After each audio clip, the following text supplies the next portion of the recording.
It's 5:30, and we'll call this meeting to order for Monday, July 29th. Carl, can I get a roll call, please? Councilmember Remley. Here. Ronayne. Lunsman. Here. Rife. Here. Johnson. Here. Bunceness. Here. Olson. Here. Rux. Here. Mayor Schoeneman. Here. Please stand with me for the Pledge of Allegiance. Allegiance to the flag of the United States of America and to the republic for which it stands, one nation under God, indivisible, with liberty and justice for all.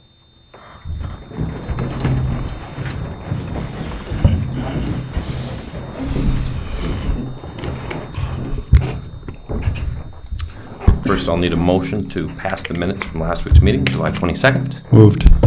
Second. Motion from Bunceness and a second from Lunsman. All in favor say aye.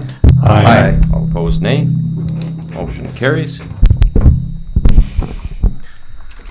No one has signed up for the open forum, so we'll move on to the old business.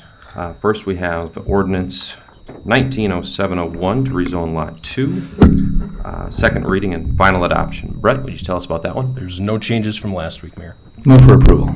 Second. So I have a motion from Bunceness and a second from Olson. Johnson. Oh, sorry about that, Alan.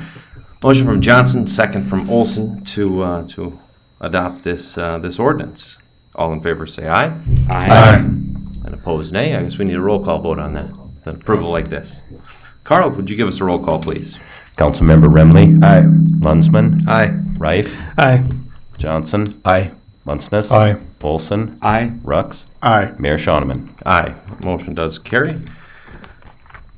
Second, I'm going to need someone to motion to take a tabled item from the table and reopen discussion on zoning for illuminated electronic message signboards. Moved. Second. And a motion from Bunceness and a second from Clint Rux. Then, do I need a roll call on that?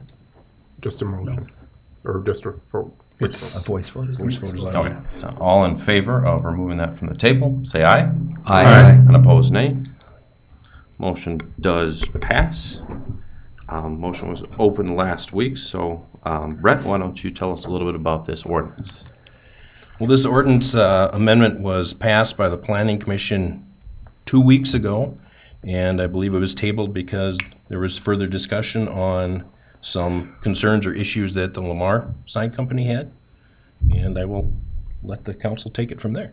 You can defer it to me, Mayor. Sounds great. Ron, At this what have you time, got? I would invite Marshall Lovren to come on up.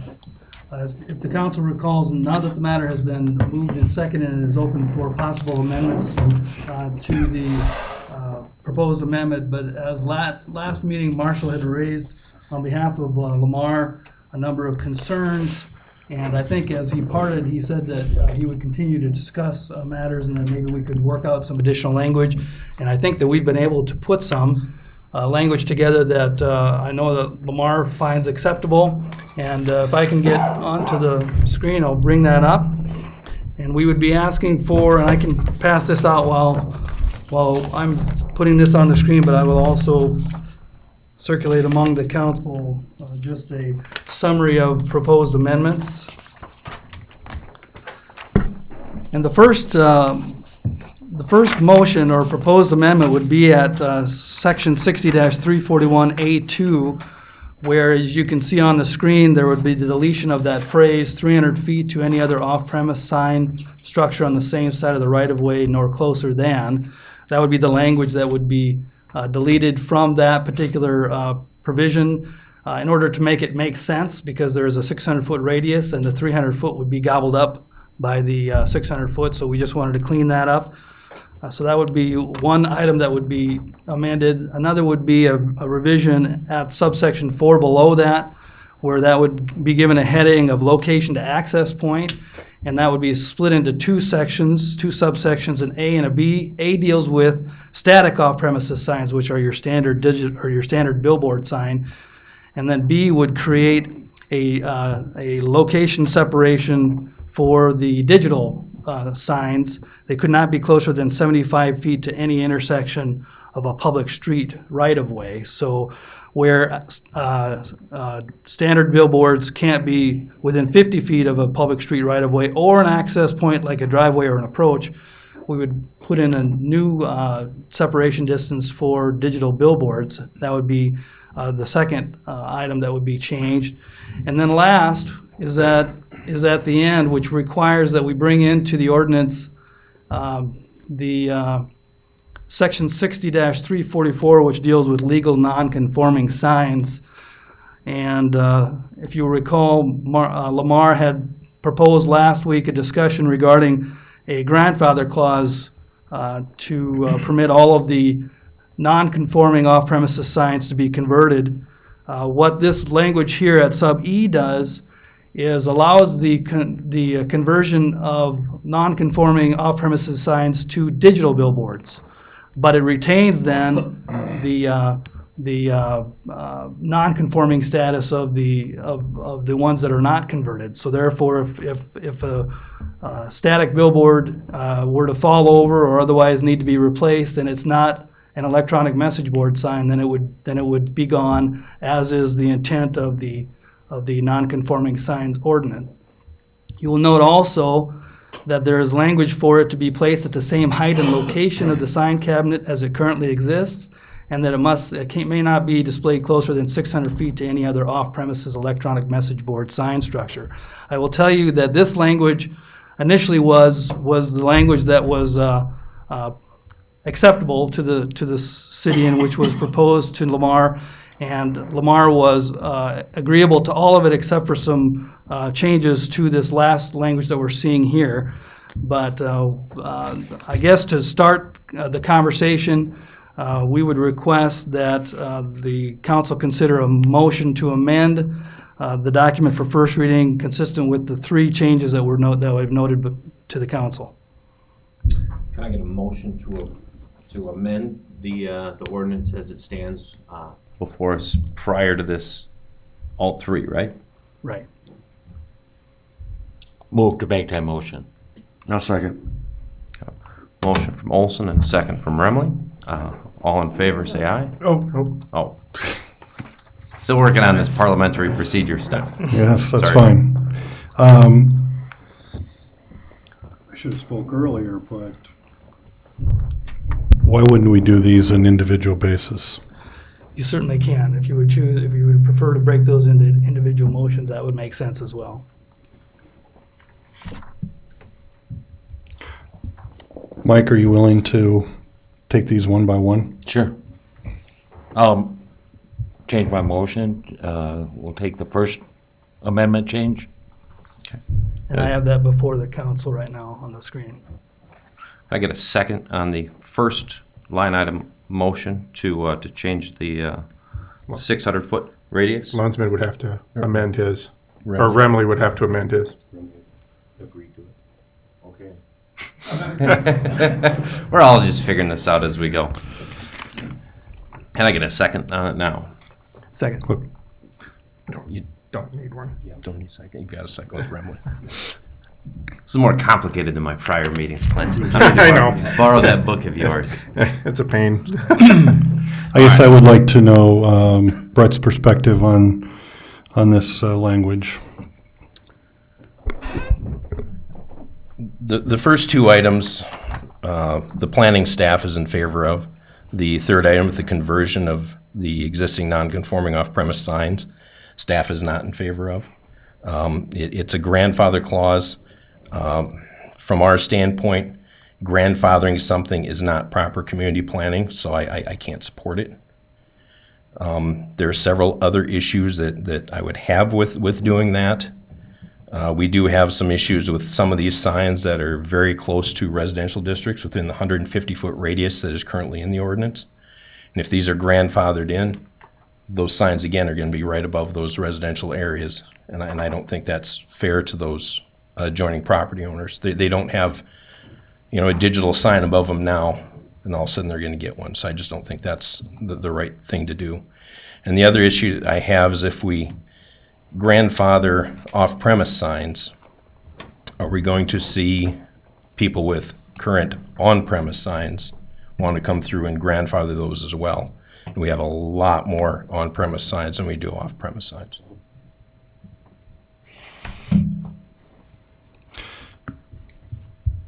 So we take one by one then, the 600 feet. Brett, you're in favor of that. Does anybody have any discussion?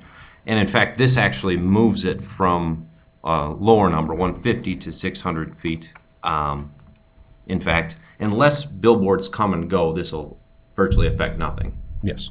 And I can say I've been here 23 years, and since I've been here, I have not issued a sign permit for a brand-new billboard. Sure. All right, then shall we have a vote on the first motion? All in favor of adopting the amendment for the first motion, changing the distance between signs to 600 feet? All in favor, say aye. Aye. And opposed, nay. Motion to amend passes. Let's talk about the second. Can I get a motion to open discussion to amend the second bit of language that creates different setbacks from street right-of-ways for digital versus the existing static signs? Move to approve motion number 2. Second. Got a motion from Johnson and a second from Rux. Any discussion or comments? It sounds like Brett spoke to this already. He's already in favor of it. Does anybody have any concerns or comments? I guess my standpoint on this, again, unless a new sign comes into existence, this is periphery because no one's putting up new signs, so the setbacks are irrelevant. If none of them fit current setbacks, they will continue to not do that. Any further discussion, Dave? Sure. So what would be the reason to, I imagine this came from Marshall. Did this come from you? Or came from you, Ron? Yeah. And If you the recall, 50 feet is the existing language as of today. And so why did we split? if you that up? recall, Marshall stated last week that with the 75 feet from a public right-of-way or an access point like a driveway or an approach, that there was no place that they could build without getting in a variance. And the effort here was to give them the ability to build in some locations without the necessity of a variance, and that's where that language came up with. So we pulled off the driveway and approach language, because I believe that's what Marshall had pointed out to. And so now we're just talking about where there might be a public street right-of-way intersection. And again, just to be clear, the various motions that we're seeing here, the various language changes are all geared towards this discussion for digital billboards. Does anybody else have any concerns about adjusting distance between electronic message billboards and the rest of billboards, I guess, in terms of right-of-way? All right, can I get a vote, all in favor, to pass this second amendment, which would allow for billboard spacing to be 75 feet from roads? All in favor, say aye. Aye. And opposed, nay. That motion passes. Now let's talk about the third component of things, which is specifically the grandfathering of existing billboard locations. Brett, sounds like you had a concern about that one, or a couple. Do you feel like you've adequately represented the city's standpoint, or would you like to contribute more? Well, I guess I'd like to contribute a little bit more. I appreciate that. Thank you, Mayor. Last week, Mr. Lovren said that when they put in the digital billboard, they're going to replace the entire sign structure. So with this conversion amendment, if they're replacing the entire sign structure, we're grandfathering a sign that will no longer be there. So the entire sign is going to be gone, pole, face, brand new pole put up, brand new face put up. So I guess it's our stance, if it's new construction, whether it's a sign or a house, it should meet the current ordinance. I'm going to add this.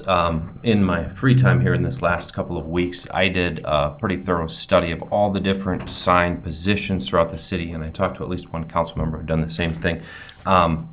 I was able to identify one sign that may be compliant with existing ordinance in all the 20-some billboards in this community. And so I guess from my perspective, if none of the signs are compliant with one possible exception, then maybe there is a severe issue with the way that the ordinance is structured in terms of allowing billboards to exist at all.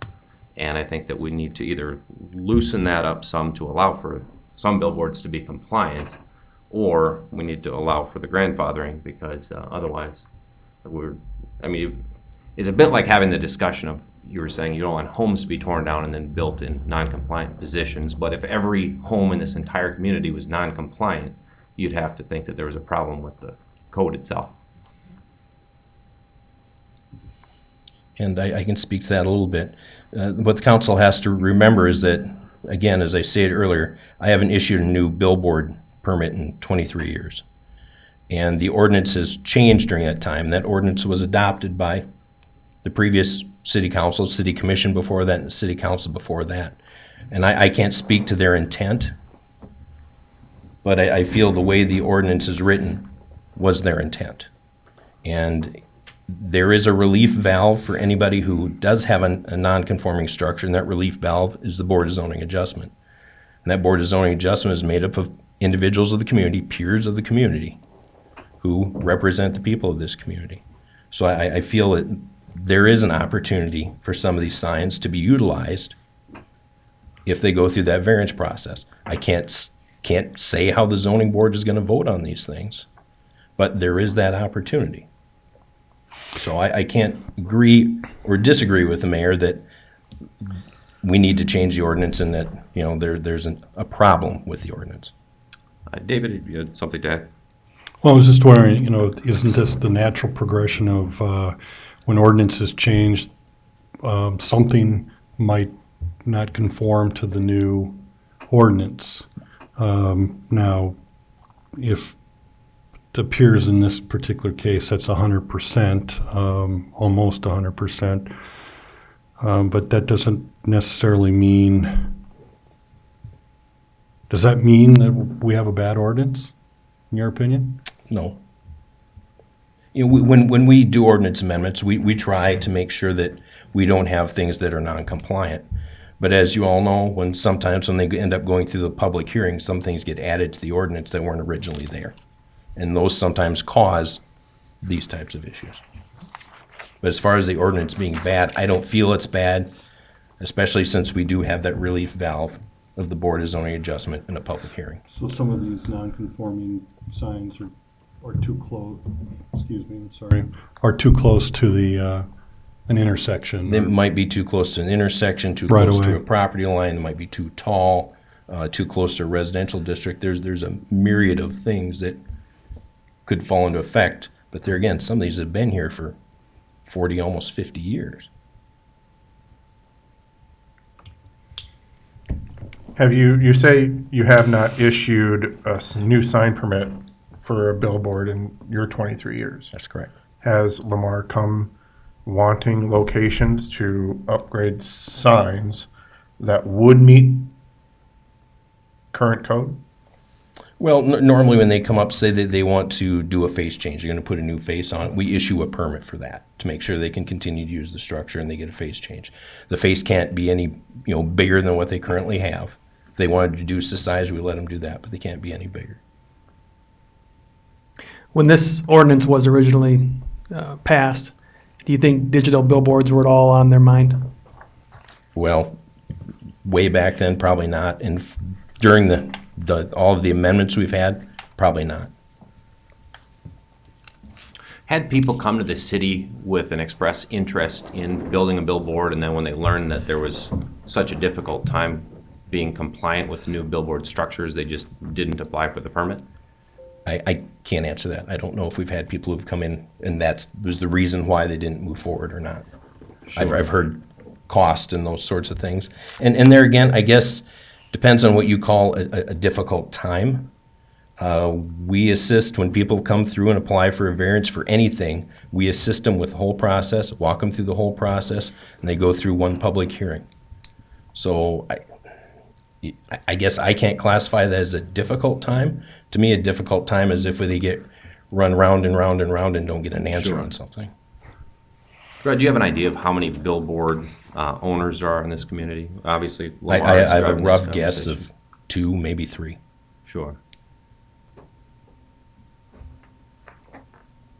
Does anybody else have any other comments on the grandfathering of position, I guess, in opposed or in favor of? I don't think we've heard from Marshall a little bit Oh, more yeah. today. Can we get his opinion and maybe give us a little more follow-up on what you're thinking for us? Absolutely. Thank you, Councilman Lunsman and Mr. Mayor and the rest of the council. I indicated to this body last week that Lamar certainly did not want to be adversaries with the city. We wanted to be partners, and that's really our intent. And we've been able to work with Mr. Wager on developing and hashing out, if you will, a lot of language that is before you in these amendments. And I will tell you that Lamar is in favor of the first two amendments that this body is considering. With respect to sub E, I'm going to call it, Mr. Wager has presented language there, and there is alternate language to that proposal that Lamar is asking this body to consider, and that is highlighted there in yellow. And really, the difference between the first version and the second version is this. It allows a current sign structure to be rebuilt at the same height and within a 10-foot radius of the same location as it currently exists, as long as the new location is not closer to the nearest roadway or residential area. Here's the rationale behind that. If one of these signs comes out, or if you want to rebuild a sign, if it's so much as 1 inch off, it violates the ordinance. The footings, we don't know about a lot of these. This is a different type of structure that has to go up. And so the idea here is to have some play within the joints, if you will, to allow one of these signs to be rebuilt. Now again, it can't be closer to any street or the nearest street or the residential area. To be less abstract, the sign that Lamar wants to convert initially is the one at the Courtney Bearing location on 6th Avenue. If you look at this aerial map of that location, if the proposed language that we are submitting would be passed, the sign could be rebuilt on this exact location, or it could be moved up to 10 feet. But it can't be any closer to 6th Avenue. It can't be any closer to Penn Avenue. It couldn't be located or relocated 10 feet to the south because it's closer to a residential area. At most, it could be moved 10 feet to the west. And again, the idea there is simply to make sure that if a new sign goes up, it's not any closer to residential streets or residential areas, but that the ground is sufficient to support the type of structure that's going to go there. Nobody wants to put up a sign that's not going to meet adequate engineering standards. That's the language we would propose that this body adopt, but in the alternative, we certainly support the language that Mr. Wager has set forth in subparagraph E. Marshall, since during this meeting we really didn't get your perspective on the importance of grandfathering in and of itself, why don't you give us the broader picture as it relates to that? Certainly. I think it goes back to what I stated last week, which is the idea here with this ordinance, at least that's our intent and our hope, and when I say ordinance is the overall ordinance, is to create a pathway where existing sign owners simply need to go and get a building permit or a sign permit to put up a new modernized structure. We're trying to create a pathway to make it easier for those entities to do that. Because these signs are not going anywhere. The current static signs will stay there until they come down. And if they didn't blow down in the storm a few weeks ago, they're probably going to be there for a while. So the idea here is to allow currently existing signs to convert to newer technology. Again, Lamar's the entity that proposed the smaller face size, the increased distance between the signs, and as I indicated last week, if you drive down 6th Avenue between roughly Menards and JR's Furniture, there are 3 billboards there. So we're not looking to increase the number of signs in Aberdeen. If we wanted to do that, we would have proposed language that said that. Instead, we're proposing increasing the distance between those signs. And so we're simply looking for a mechanism that allows those currently existing sign owners to convert to a newer technology, come into conformity with all of the other requirements of the ordinance with respect to illumination and things of that nature, without having to go through the process of purchasing a tract of ground to put up an off-premises sign. So the current location that you guys are looking at, Cartney Bearing, you would not be able to comply with all the ordinance as it is without seeking a variance if it wasn't for the grandfathering clause. Right, because you'll be too close, or that location will be too close to intersections and things of that nature. And if this ordinance as amended passes, Courtney Bering or Lamar would be able to convert that sign, needing nothing more than a sign permit, to again ensure that it complies with the weight limits and wind load limits and things of that nature. Marcia, without the grandfathering clause, are you aware of how many locations you could put a new sign following all the ordinances? I don't know, Josh, and I think it would be minimal at best. I mean, again, if you were to use the same Google Earth map or just drive down 6th Avenue and figure out setbacks and approaches, I don't know that you can find a tract of ground that would allow one of these signs to be built. And again, we're not looking at putting up new signs. I mean, that's not where our emphasis lies. Our emphasis lies in simply being able to convert some of those that we currently have to digital. Yeah, because one of the things that you face on 6th Avenue is a lot of residential areas. So you're going to butt up against the 150 radius in a lot of areas that it's unlike, I was just in Watertown over the weekend, and they have, I don't know, 2 or 3 on their 212, and you know they're quite a distance away from the residential areas. Unlike here in Aberdeen, we have a lot of residential happening along 6th Avenue. So, so you mentioned 3 signs between Menards and wherever. So we got this Cartney Bearing, we've got the Gerharder Realty, and then is the other one out by Menards? There is. It's not a Lamar structure. It's In front of Crawford's and Trucks. Right. Right. Okay. Right. And so is there one on the west side of town out by the old Har Motors across Yeah, the street there's there? 2 of them across the street there. Okay. One is private and one is owned by Lamar. Those ones are awfully close to one another. So, yeah, in terms of the setbacks, I spoke to the sign guy in Rapid City that represents the city, and he said they have a 0-foot setback, and he didn't say whether, that was kind of by choice or that was just kind of because of the nature of where those signs were positioned and they just grandfathered that language or what was to cause that. But I was trying to get my handle on, are the setbacks that we've got reasonable? A majority of the signs that are out of compliance in Aberdeen are as a result of the lot setbacks. So they're too close to the edge of any given lot. And nearly every sign is, and the ones that aren't were either on other business property, which is prohibited here, or it was too close to intersection. So it was, or some of them had height issues. So it was a combination of any of those 4 components of the ordinance or any one of them. Mayor, so if Go ahead, Alan. this amendment labeled E here were rejected, the process for Lamar would be to approach the zoning commission, and in a single meeting, they could request variances for multiple boards. Rather than That is correct. And Lamar Sign Company has experience with the Board of Zoning Of Adjustment. course. Whereas if this were accepted, it gives them carte blanche privilege to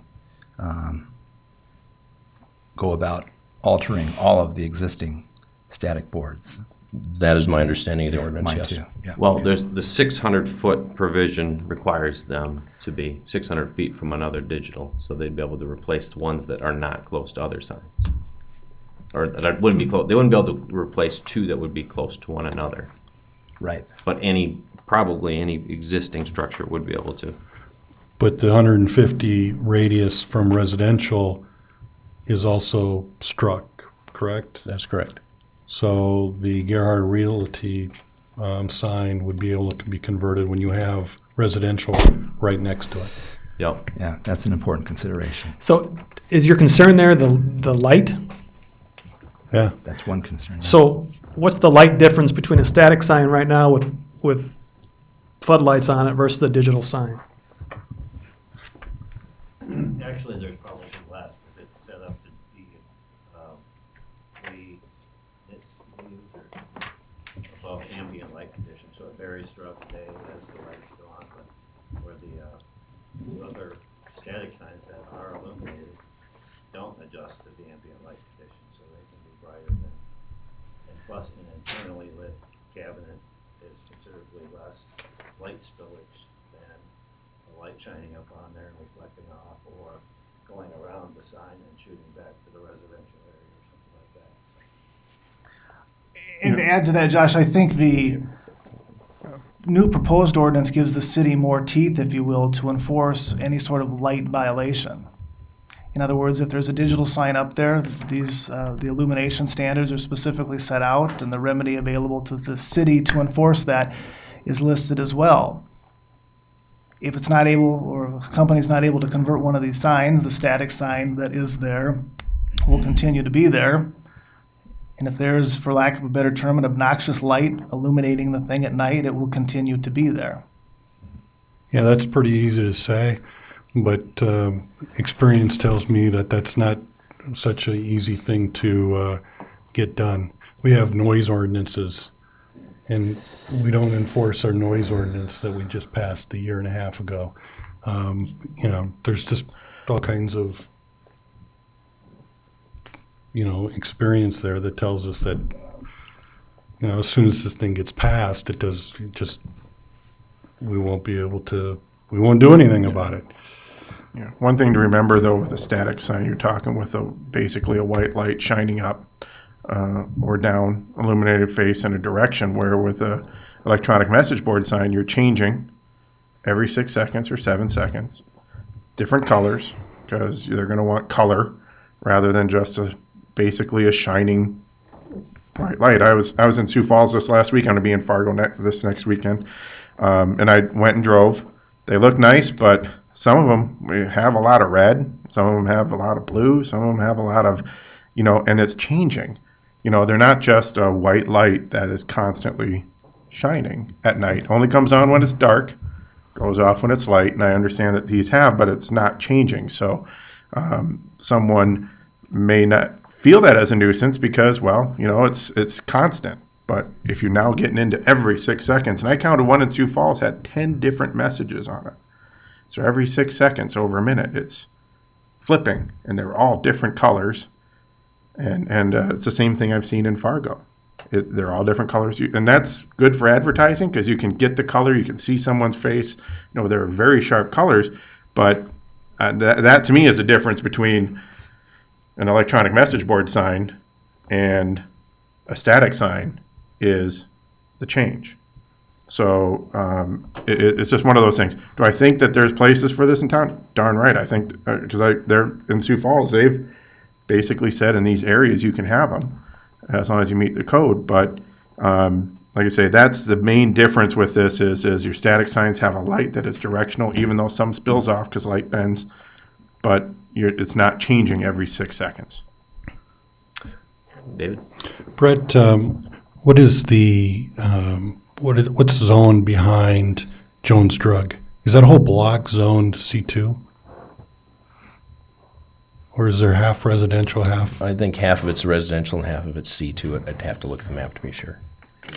Yeah, half of it's right. So would that be pretty close to the 150 radius where the existing sign is? On Courtney Berry, I measured it out. It'd be over 100, Okay. just about 10, 20 feet Okay. over from the existing location of the sign. But that was a rough measurement.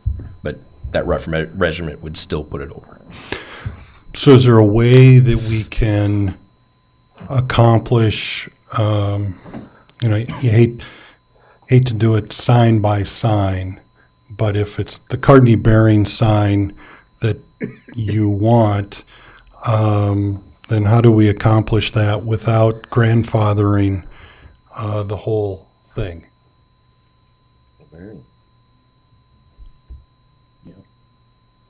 A variance.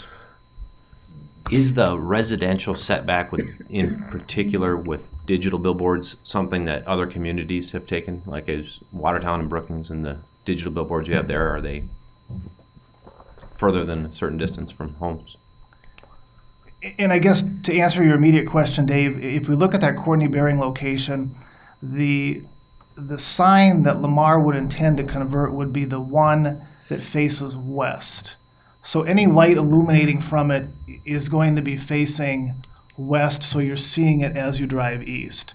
Their intent would be to keep the east face, the one that's the closest to the residential area, static. Okay. I don't know if that answers your Well, question. I was curious on what the distance was, and I think I got that answer, so I mean, it would be conforming to that at least.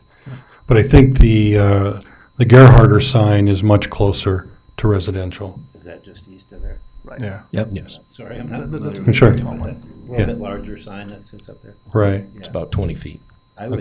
We would be very acceptable to, we'd be very acceptable to leave the 150-foot spacing from residential to address that exact situation, if that would So that interest would you. clip the Gerharder one right out of the discussion, and probably a number of the other ones. I guess I didn't really look in relation, but Alan, you had concern with the one on 281. There's probably residents within. There is. The other one I'm thinking of is on the 2nd Street curve across from McDonald's, that one above Northwestern Mutual Life. That one So is the a second distance factor as well. structure in there has got to be a house next to It Northwestern. is, right. And Mr. Johnson, I'll let you know that Lamar has no intention to convert that to digital. So part of it is trying to understand where Lamar has signs, what they intend to do, what signs they intend to convert and not convert. That one is not one that Lamar intends to convert to a digital structure. Today. You're right. I appreciate you letting me know that, but the intent can change. This isn't our first rodeo with this. It's like, you don't intend it today. Next year, if one takes off and you're very successful, there will be more. Because you're in business to do that just like anything else. So the intention thing kind of, we need to do this and think further ahead because intentions change and we need to take that into an account. One thing is if we, let's say we don't do this grandfather thing because, like I say, that if we don't do the grandfather thing today, could they convert the Courtney Bearing sign with this ordinance as it stands now? They would need several variances. From the last time they applied for variances, those have been reduced because the lot has been platted as an individual lot now. Okay. So some of those things have changed from the last time they applied. But there would be several variances that they would need, setbacks from intersections, setback from the property lines.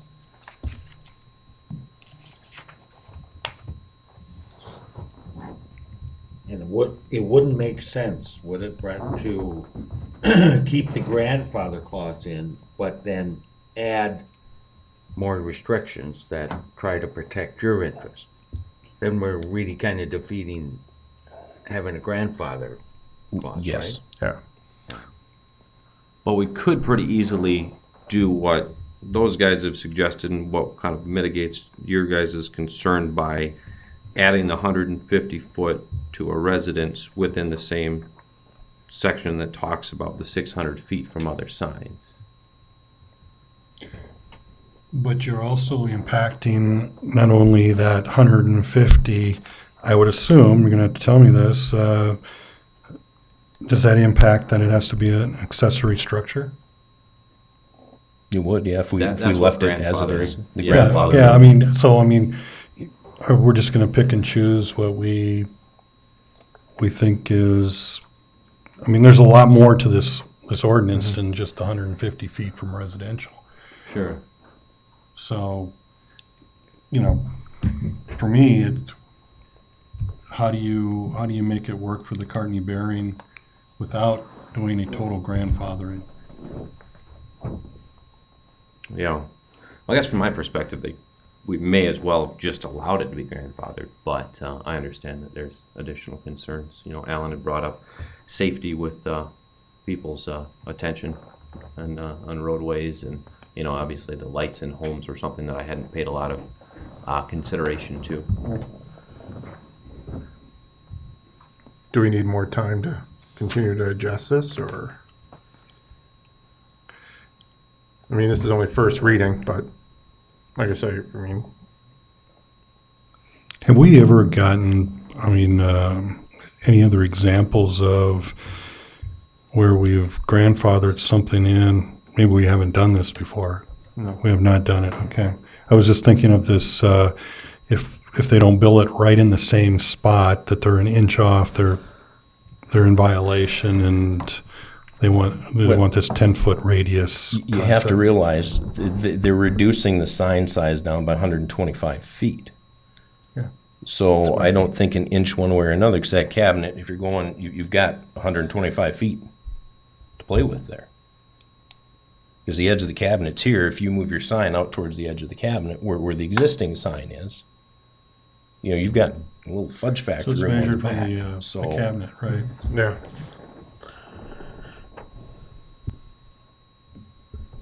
Yeah, my opinion is it's probably not a great idea to set a precedent by grandfathering this. There is a process for approvals, as we've just established a minute ago. I think it would be interesting to go ahead and call the vote on alternate motion 3E and see where we go from here. Do we have even a motion? Do we not have a motion? Yeah, 3.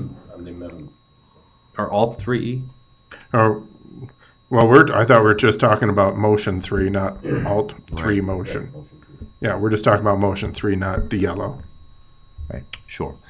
Can I get a motion to revise the ordinance with amended language for motion 3?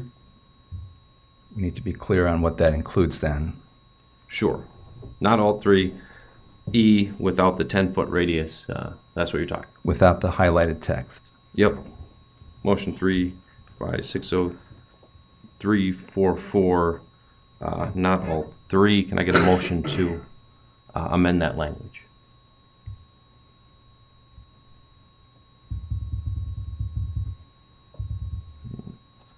No motion.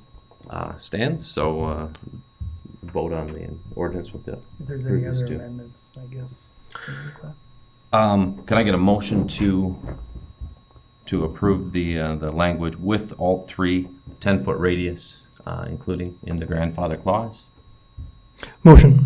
Second. Got a motion from Rife and a second from Remley. Can I get I guess all in favor, say aye. We have some, is there any Additional more discussion. discussion to go on, or reasons for? Well, I personally, I don't see the issues, the safety issue especially. We have a number of these signs already in town. Churches, gas stations, grocery stores, restaurants. And I don't think there's a higher incidence of traffic accidents in front of those signs than anywhere else. There's actually studies that say with these digital signs, they're actually safer than static signs because it keeps your eyes up versus down on a cell phone when you're driving. So I would I question don't the know if safety aspect. up and down is, I don't know if the police would want to argue that one. And the lighting factor, I understand, and I think the 150 setback from a residential neighborhood meets that. We have a number of old, aging signs in town that are almost blights in some cases. And if we were to replace those with a digital sign, I think that does nothing but make our community look better from someone coming in from the outside versus a sign that's halfway falling over. So to me, I don't think this is out of the question. I mean, I don't see it as a huge issue with what we're facing. I would say if we don't do this, then what we're doing here doesn't matter because they won't have any signs up regardless, because I don't know that there's places that they could put them to meet this. Well, this is only first reading, and like I say, this is something, I've looked at several communities so far, and there's ideas I like from Sioux Falls, there's ideas I like from Fargo. And this may not be done yet, not saying that, but for me, to me, to grandfather something in is just, kind of interesting, because I deal with fire code, building code, all types of codes. And when you tear something down and bring it up, you try and make it comply with the current codes. And to me, not saying that there isn't a way to make this happen. I'm just not in favor of this because I don't think grandfathering every sign in is a smart thing to do right now. I think what we need to do is continue to look at it and like I say, I think there are ways, if we're talking like right now, one sign, let's do something that allows them maybe to build on that location, and let's work this out. I have no problem opening ordinances up later should things change. But to sit there and say every sign now is just okay, well, they haven't invested in our community for 20-some years. Do I want them to? You bet. But do I want to sit there and say that all your signs that for some reason or another that are non-conforming, whether residences built closer to them, other things happened, do I want to sit there and say those are fine now? Probably not. But let's try and find a way to give them an opportunity to invest in this community in a way that's not going to be detrimental to other people, the residents who live here, because they're not here. And like I say, they have not taken the investment besides changing and repairing what they needed to in over 20 years. I hope that changes, but to me, this just isn't it right there. Mark, what have you got? I agree with Josh. I don't see the issue with this. I don't think we're going to get any complaints from residents if we put a billboard with bright lights up. I just don't think we will. I mean, all of the ordinance that we've passed, we don't enforce because we don't get complaints. They're all complaint-based, basically. So I don't see the issue, and I think we need to just vote on it and let's move on. David? I disagree with you, Mark. We built a new high school. We didn't think that the fan system was going to create any noise for the neighbors, and it did. They complained, and we did everything we could to mitigate that. So it. Is there any other instance? I don't. Well, Well, we just, last weekend with our driveway ordinance, we had an issue where one person had a complaint, and we tried to remedy it. right. That's right. In the noise ordinance, I've got Yeah. people that call me about noise ordinance that we don't enforce, that we just passed a year and a half ago. Okay, well, those are those types of things. Now, my understanding with this motion is that this doesn't include the 150 feet language. This is just what you read on the screen here, right? Right. So I would remind anyone that's voting on this that this does not protect the residents. And the risk here, I agree with Clint. I mean, we shouldn't be placing grandfathered language into the ordinance. We should do this. We should try to help these individuals get the one sign and then work towards maybe something that will be a better flow for you in the future. But grandfather language is not the way that we should go about doing this, because there are other items in this ordinance that we probably don't even understand, but we're going to vote on a grandfather language that affects it all. And so I would encourage you not vote for this, and let's work on getting the one sign taken care of. Sure. And then work towards the others. Alan, real quick. Yeah, and I'm thinking the same way. I really do appreciate the investment of Lamar in the community and the interest in what we're discussing here. I have a media background. I have a career of over 30 years, and for 25 of that, I've helped design, create, and manufacture static billboards. And I think the new technology is exciting. I think the city, however, needs to retain a position of gatekeeper with the technology and have some rules. There is a path provided for approval, and it does require going to a meeting and getting variances, and that can be done. And the process can, liberate, if you will, these older boards into new LED boards, and it can happen. But I think there's some danger in accepting the language here, and so I'm going to be voting against this motion. Sure. And I would say that, I think normally speaking, under a lot of circumstances, the argument against grandfathering is a good idea, but if 0 of these billboards are compliant structures, I feel like there has to be some way to allow for them to be replaced, or there's just And- not going to be any And I replacement think of these that's the signs. key word, replaced. You know, when you replace something, like you're building a home, let's say you tear down a home and build a home, you're not gonna try and build the old home to the old code, you're gonna build it to the new code. Now, I understand they won't meet setbacks in that, but you know what, I think there are things we can do to alleviate that. And there's already this public board with public hearings where neighbors could go and express themselves if they so desire. No different than a planning commission or Parks and Rec board or any of those boards. There is a board there that can deal with some of these things. By us saying now that it doesn't matter, it's legal, I think is a dangerous precedent. And this is a terrible thing because, it's no fault of yours, but it's almost like a criminal breaking the law on one day, getting it changed the next week, and then saying because I changed the law, I didn't break anything. And that's not really the thing. A bad example here, but it is a very similar thing. But I think that let's keep working on the ordinance. This is only first reading. If it turns out we can't get it, this can always come back. All it takes is 2 council members for this to come back. So, I mean, we've just started working on this.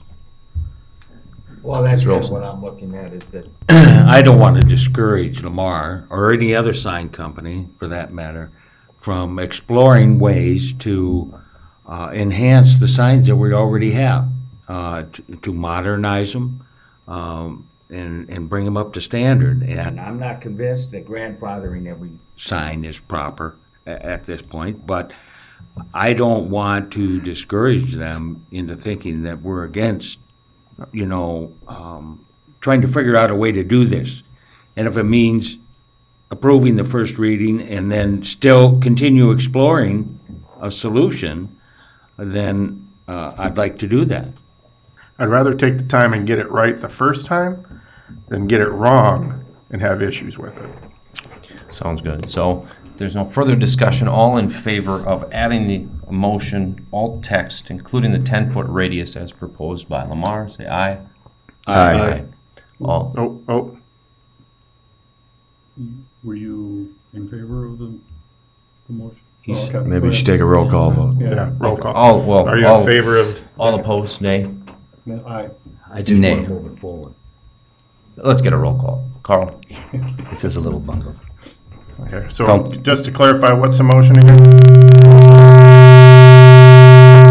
Motion right now is to amend as shown on Alt 3. Add that amendment.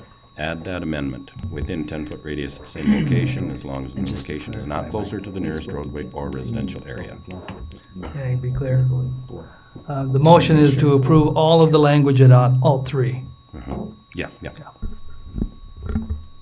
Roll call. Okay, you ready now? Yeah. Okay. I just wanted to make sure. Okay. Councilmember Rux, No. Olson, Yes. Munsness, No. Johnson, No. Rife. Yes. We got next, Lunsman, Aye. Remley, Aye. Mayor Shonneman. Yes, motion passes. We'll take if there's any further discussion on the rest of the proposed ordinance, or else we'll take a vote on the first reading here. Can I get a roll call on the ordinance itself? That's a good question. Back over here. Okay. Councilmember Remley. Aye. Ronayne, oh, excuse me, he's not here. Lunsman. Aye. Rife, Aye. Johnson, No. Bunceness, No. Olson, Aye. Rux, No. Mayor Shonneman. Aye, motion does carry. Next item at hand is ordinance to rezone Jensen's Rock and Sand First Edition, possible second reading and final adoption, passed without objection last week. Brett, would you tell us about that? There are no changes from last week, Mayor. Second. A motion from Bunceness and a second from Remley. Can I get a roll call vote on that, Carl? Councilmember Rux, Aye. Olson, Aye. Bunceness, Johnson, Aye. Rife, Aye. Lunsman, Aye. Remley, Aye. Mayor Shonneman. Aye. Motion does pass. The next item we've got is the consent calendar items. We've got 3 items there. Routine city business. Does anyone have any, or can I get a motion to approve the consent calendar? Motion. Second. Motion Johnson, second Remley. we have any questions or discussion that have come from any of these items? Then I will take a vote. All in favor, say aye. Aye. Opposed, nay. Motion does carry. Moving on to new business. First, we have first reading of an ordinance supplementing the 2019 budget for unanticipated projects, activities, and expenses. Can I get a motion on that? Moved. Second. A motion from Bunceness and a second from Rux. Carl, would you tell us a little bit about this? Yes, thank you, Mayor. This is a general housekeeping item that we do 2 or 3 times a year.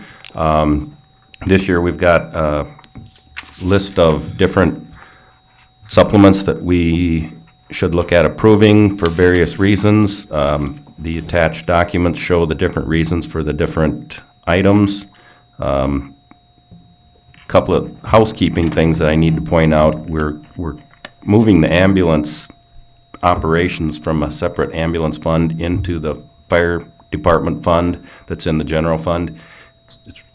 Talking to Chief Meister, he's in favor of this, and from an accounting standpoint, it makes sense. So that those 2 items for the fire department are really just kind of housekeeping, cleaning that up. The same with the moving the Meals on Wheels and the municipal band from the general fund into the Parks and Rec fund. Those 2 programs are underneath Parks and Recreation, so we thought it would be good to have those in the same fund, so it's really cleaning that up. And then, of course, you saw my very explicit explanation of the snow removal increase, and that's because we had a bad snow year. Anyone have any questions as it relates to these items? So ambulance going into fire fund, I mean, you're just condensing them into one fund, that's it? Correct. No other reason? Yep, no other reason. It was separate when we first took over the ambulance fund from the county. I think they wanted to do that just to keep everything clear from the county's perspective. I think we've had it long enough where it's our operations now. We looked at Watertown, the other communities that have an ambulance fund, or excuse me, an ambulance service that they operate, rather than hiring it out to contractors, and they have it in the general fund as well.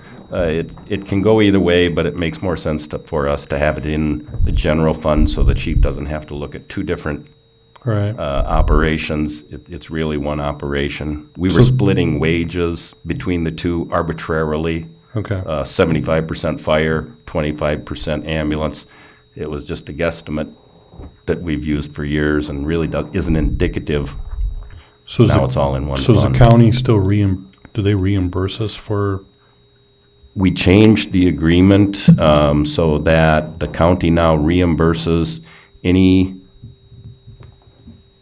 the county reimburses us for any unpaid county outside the city limit bills, and then they go through a lien process to collect that, and anything that they collect then is reimbursed to them. Thank you. Any other questions? Carl, can I get a roll call vote on first reading of this ordinance? Councilmember Remley? Aye. Lunsman? Aye. Rife? Aye. Johnson? Aye. Bunceness? Aye. Olson? Aye. Rux? Aye. Mayor Shonneman? Aye. Motion does pass. The next item we've got is a petition for the voluntary annexation of Lot 27A Hall Nichols replat of a portion of Lot 4 Culver's subdivision. Brett, would you tell us a little, actually, could I get a motion to? Second. Got a motion from Bunceness and a second from Rux. Brett, would you please tell us about that? The property owner at 1871 Eisenhower Circle is requesting to annex in a piece of property that he owns to the west of his current lot. It's 80 foot by 63 feet. This information, this request has been shared with the county, and this is not a trick annexation. How many liquor licenses, Brett? 0. Staff recommends approval. Sounds good. Can I get a vote on that? Nope, I guess it's a resolution, so I'll just take a voice vote on that. All in favor? A resolution doesn't require a roll call vote. Still learning as we go here. Carl, give me a vote after all. Okay. Councilmember Rux? Aye. Olson? Aye. Bunceness? Aye. Johnson? Aye. Rife? Aye. Lunsman? Aye. Remley? Aye. Mayor Shonneman? Aye. Motion does pass. The next item at grabs here is a tax increment financing District 1 project plan Wiley Meadows LLC. Can I get a motion to? Moved. Second. Got a motion from Bunsen, a second from Remley. And Brett, why don't you tell us a little bit about this TIF? This is Tax Increment Finance District Number 31. The petitioner is requesting this TIF with the intention of creating a new residential subdivision. The purpose of the TIF request is to fund the necessary installation of infrastructure, which would be water, sewer, curb, gutter, and streets for this specific subdivision. These improvements will serve 45 residential lots. Every lot in the new development will have the necessary curb, gutter, streets, along with city water and sewer. The project plan has been previously reviewed by the city finance officer and has been given his tentative approval. TIF project plan meets the requirements set forth by South Dakota codified law and has been approved by the Planning Commission on the 16th of July. Staff recommends approval. Do you have any discussion on the topic? Anybody have any questions on this TIF? I will go to a roll call vote on that one. Carl? Councilmember Remley. Aye. Lunsman. Aye. Rife. Aye. Johnson. Aye. Bunceness. Aye. Olson. Aye. Rucks. Aye. Mayor Shonneman. Aye. Motion does pass. Next, we have an agreement with the Avera St. Luke's for the relocation of a storm sewer pipe and construction of access road and vehicle parking from Mother Joseph Manor Complex. Possible approval of the retirement community easement agreement and authorize the city manager to execute. Can I get a motion to discuss that? Move to approve. Second. Got a motion from Remley and a second from Lunsman. Ron, what do you know about this? Well, I will be working with Robin on the presentation of this. Robin, I'll have you do the first part, and then I'll do the second part. The reason behind the need for this was obviously there's going to be some new construction in that Mother Joseph Manor area. The location of that building was getting dangerously close to an existing storm sewer that we have that basically takes care of the whole north side of town. We have relocated that, it was 15, 18, 20 years ago, somewhere in there, in order to do the Davis Court project. We relocated that pipe out into some of our existing property for Manor Park.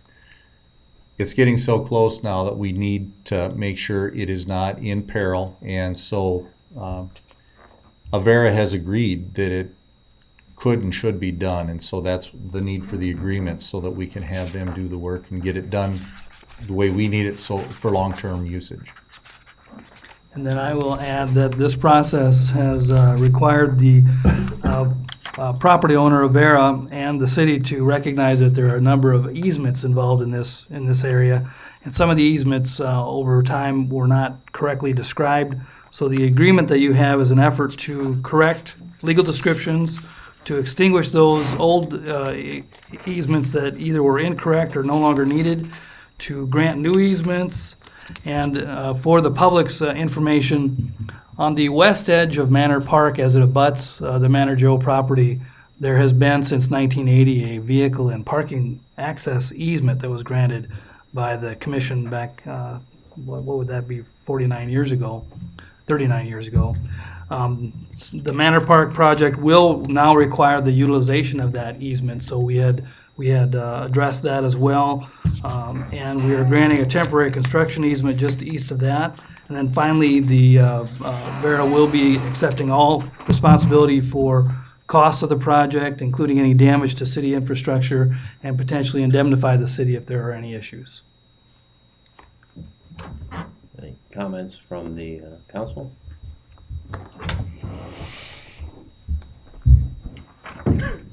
All in favor of this, say aye. Aye. All opposed, nay.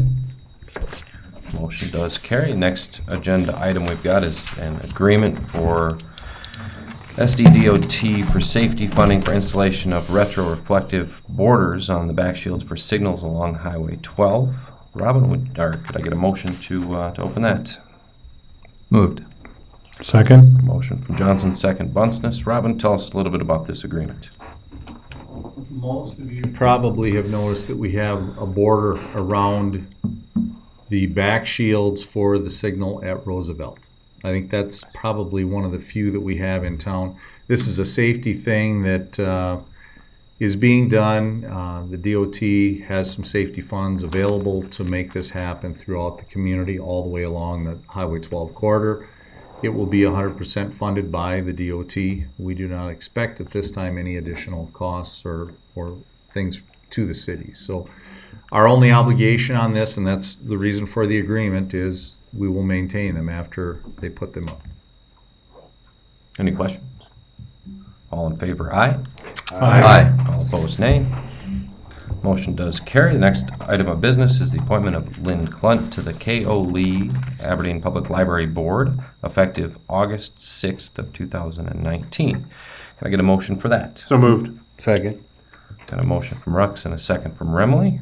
Any discussion on the topic? Any questions or comments about Ms. Clunt? Then I will call for a vote. Is all in favor, please say aye. Aye. And opposed, nay. Motion carries. Next item is the appointment of Clarence Feldheim to the County Board of Zoning Adjustment. Possible approval and denial of the appointment of Clarence to the Aberdeen Board of Zoning Adjustment.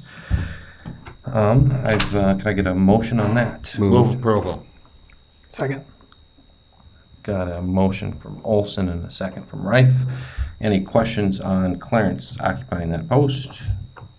Brett, do you have something to add about that? Just saying that the vacancy was created by the repeal of the joint jurisdictional area. We always appointed or had somebody on the zoning board to represent the 3 mile jurisdiction. Weren't required to, we did it. Well, now that we're out of it, we're requesting to have Clarence appointed to fill that position. Sounds good. All in favor, aye. Aye. And opposed, nay. Motion does carry. The next item at play is change order 1, additional work for the annual concrete project for the DeGroot Concrete and Construction, increase $10,795.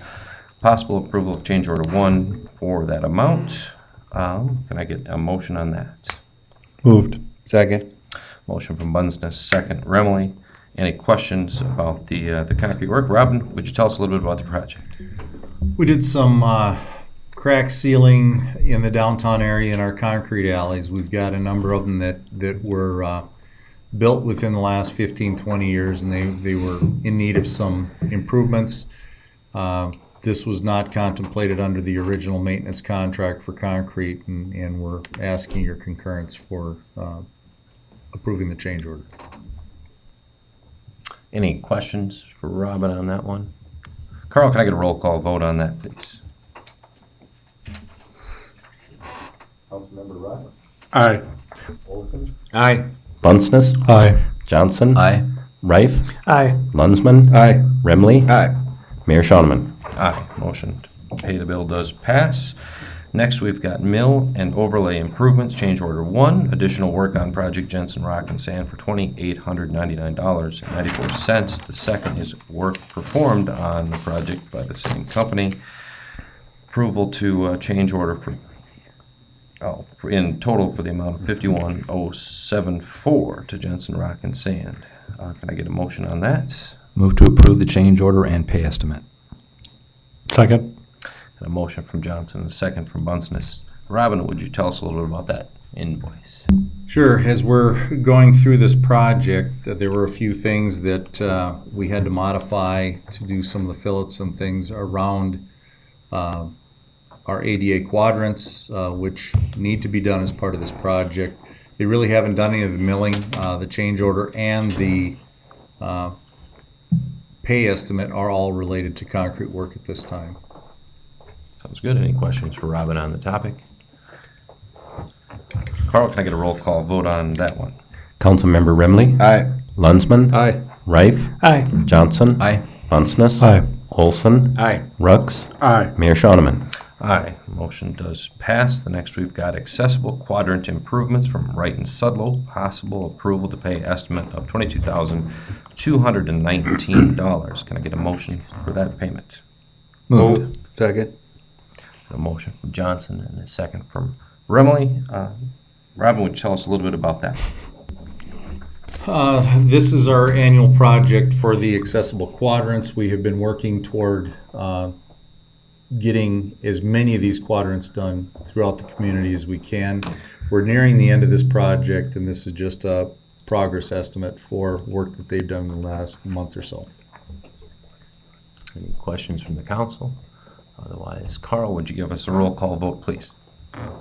Councilmember Rux, Aye. Olson, Aye. Bunceness. Aye. Johnson. Aye. Rife, Aye. Lunsman. Aye. Rimley, Aye. Mayor Shonneman. Aye, motion does pass. The next item is the general city bills from the week of July 29th, 2019. Can I get a motion to pay the bills? Moved. Second. I've got a motion from Lensman and a second from Bunceness, I believe, over there. Was that you, Dave? Oh, from Olson. Sorry about that. Can I get a roll call vote, Carl, about the bills? Councilmember Remley. Aye. Lunsman. Aye. Rife, Aye. Johnson. Aye. Bunceness. Aye. Olson. Aye. Rux, Aye. Mayor Shonneman. Aye.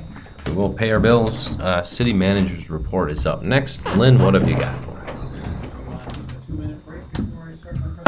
I would love to take a 2-minute break, Lynn. Good suggestion. I'd love to take a week break myself. Getting warm in here. It is getting warm, yeah. Oh, it's getting warm. It's warm. Steam this puppy up so we can. It's been a lot hotter in the past, so I mean, it's, something else is going wrong. Carl, where's the air? I've never heard you. Yeah, pass the buck. On this floor, 9. Where's the air, Robin? Oh, where's the air? That's so Lynn speeds it up a little bit here. Yeah, no, we're gonna, I just contacted the, people who do the programming We off for the it. air? I've gotta get some modifications made so that we can make sure that this doesn't happen. Brett had this happen last month. for his planning. I just want to move it forward for discussion. There's got to be a solution. And it's not like we can open a bunch of windows. Huh? What?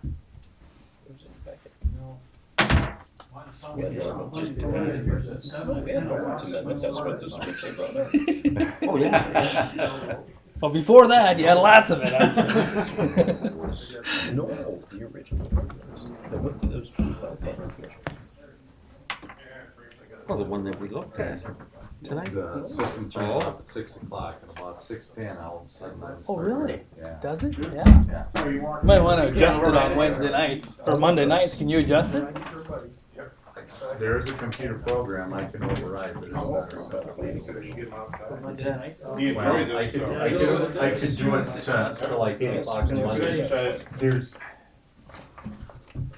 There's an override deal, and I'm trying to figure out whether I can just write a simple program so I can, every Monday night, just schedule, so we just let it run a little longer on Monday nights, so this doesn't happen.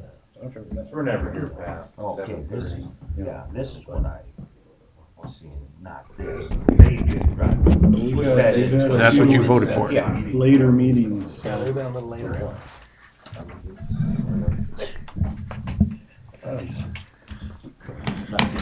I'm not saying I will next time. No. There is no next time. Yeah, there is. I know, but. Okay. What do you mean there's no next time? There better be. Depends on how long this meeting goes, Mike. I It might don't not be. know, I don't know how long this is gonna be.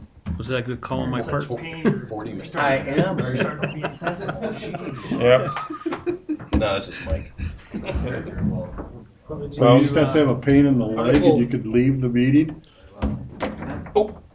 Yep. Record it for me and send it. Well,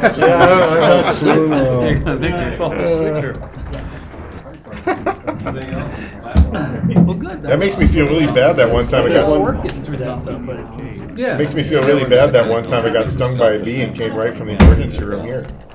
I all I've known it was a hurt leg and get out of the meeting. I would have done that. And buck up.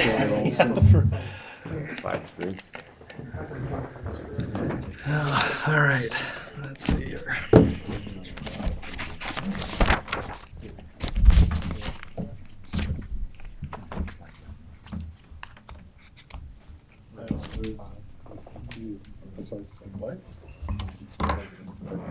I understood after you said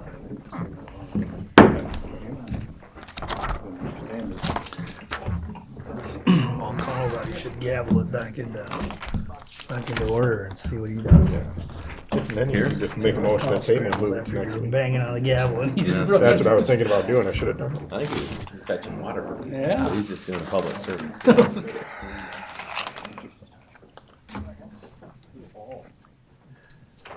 Me Okay, and do we Dave have had everyone some that long we meetings need in our at this time. point? Oh, Mr. Olson? Okay. Carl. I'll be here till 11 o'clock. These are easy peasy meetings compared to school board meetings we used to have. Really all in. No, we didn't get those wimpy glasses. glasses here before we get started.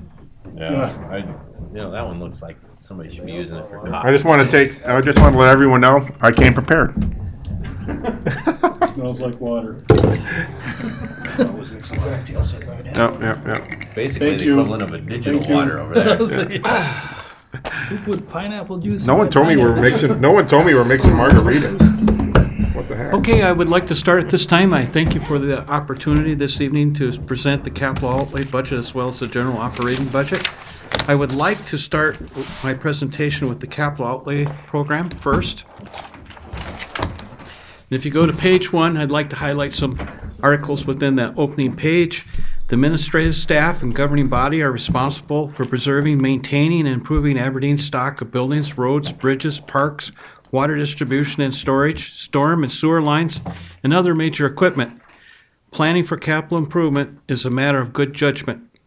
Community infrastructure, streets, sewers, potable water, buildings, and parks are what makes Aberdeen healthy, safe, attractive, and prosperous. City Ordinance 040404 established a second penny sales tax to provide a funding source to meet the city's major capital improvements. The use of these revenues may be used for the following: capital improvements, land acquisition, purchasing of firefighting vehicles and equipment, the purchase of mosquito abatement chemicals and equipment, debt retirement, and minor or major rehabilitation or reconstruction of streets. The 2020 sales tax allocation is based upon the actual sales tax revenue collected in 2018, plus a growth factor of 1.5% for 2019, and another growth factor of 1.5% for 2020 projected revenue. The projected increase in dollars from 2019 to 2020 is estimated to be $145,000, or a total of $9,269,000. The next sheet validates the city finance officer's growth factor percentages of 1.5%. If you look at the top of page 2, it will show sales tax collections from 2005 to 2018. The recent 10-year annual average for sales tax growth was 2.14%. The annual average for growth for the most recent 4 years is 2.02%. The 4-year total dollar increase in net sales tax after sales tax rebate amounts to $676,000, or an average of $169,000 per year. If in fact you were to deduct the AGP growth factor in 2018, that number would be changed to $426,000, or an annual average of $106,000, which is just over 1%. So there's a 1% difference in that 4-year period just from that one entity because of their capital construction in 2018. Page 3 shows over 50% of the annual sales tax is spent for construction improvements on an annual basis. And those construction improvements involve sanitary sewer, storm sewer, annual street repair, citywide curb and gutter, accessibility improvements, traffic system upgrades, minor arterial rehab, major allocation for reconstruction, Moccasin Creek, 10th Avenue Bridge replacement, and water system utility improvements. And at the bottom, I show a pie chart showing where the money would be spent for 2020.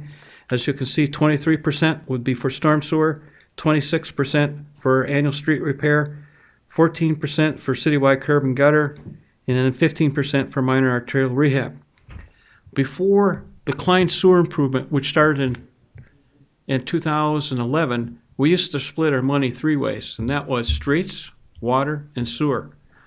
Because of the injunction that was filed against the city because of our leaky system, the state forced us to split it 4 ways, and that is storm sewer, sanitary sewer, water, and streets. And so it's had kind of an impact upon what we've been able to do from a construction perspective. Moving on to the next page, this shows the sales tax allocation for current year, and it shows the prior years from 2015 to 2020. I will explain the expenditures in greater detail as we go on, but you can see we split our sales tax upon 4 functional areas, and that is debt service payments, reserved for equipment, buildings, and other, infrastructure improvements, and equipment and programs. And as you can see, the total spent for 2020 was, I have projected at $9,269,000. The previous year, it was $9,074,000. I shouldn't say I projected, I should say the city finance officer projected those 2 numbers. Well, he took off, so I can blame him for everything now. Moving on, the Excel sheet shows total cost and total resources. As you can see, when you have carryover savings that amount to $1 million, you have local sales tax allocation for the year at $9,269,000. You have federal, state, and other revenues at $7,530,000, and then you have utilities at $1,757,000. The total impact for all projects put together, when you look at all sources such as reserves and state funds and federal funds and savings from the city, will end up being a total cost of $19,556,000. And so without question, the city is a driver of economic activity throughout the year. As you can also see with the capital plan, street and bridge is 32%, forestry is 8%, airport ends up being 31%, community and contingency 8%, but I will go into greater detail with the summary sheets. Pages 5 through 8, I have provided a written summary of total expenditures and resources that match up with the Excel worksheet. Page 9, if you go into the back part of this booklet, I have listed backup materials relating to larger projects, and I think you should look at that, where it shows like transportation improvements from 2020 to 2024. It shows street surfacing, signal improvements, concrete rehabilitation, mill and overlay.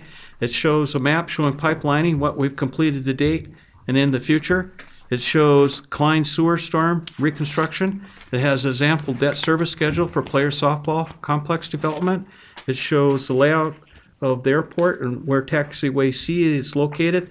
Lee Park Golf Course renovation has 2 phases and an estimate, and player softball complex improvements also with estimates. But I just wanted you to know those resources were at the back, but I will go into the written summary at this time.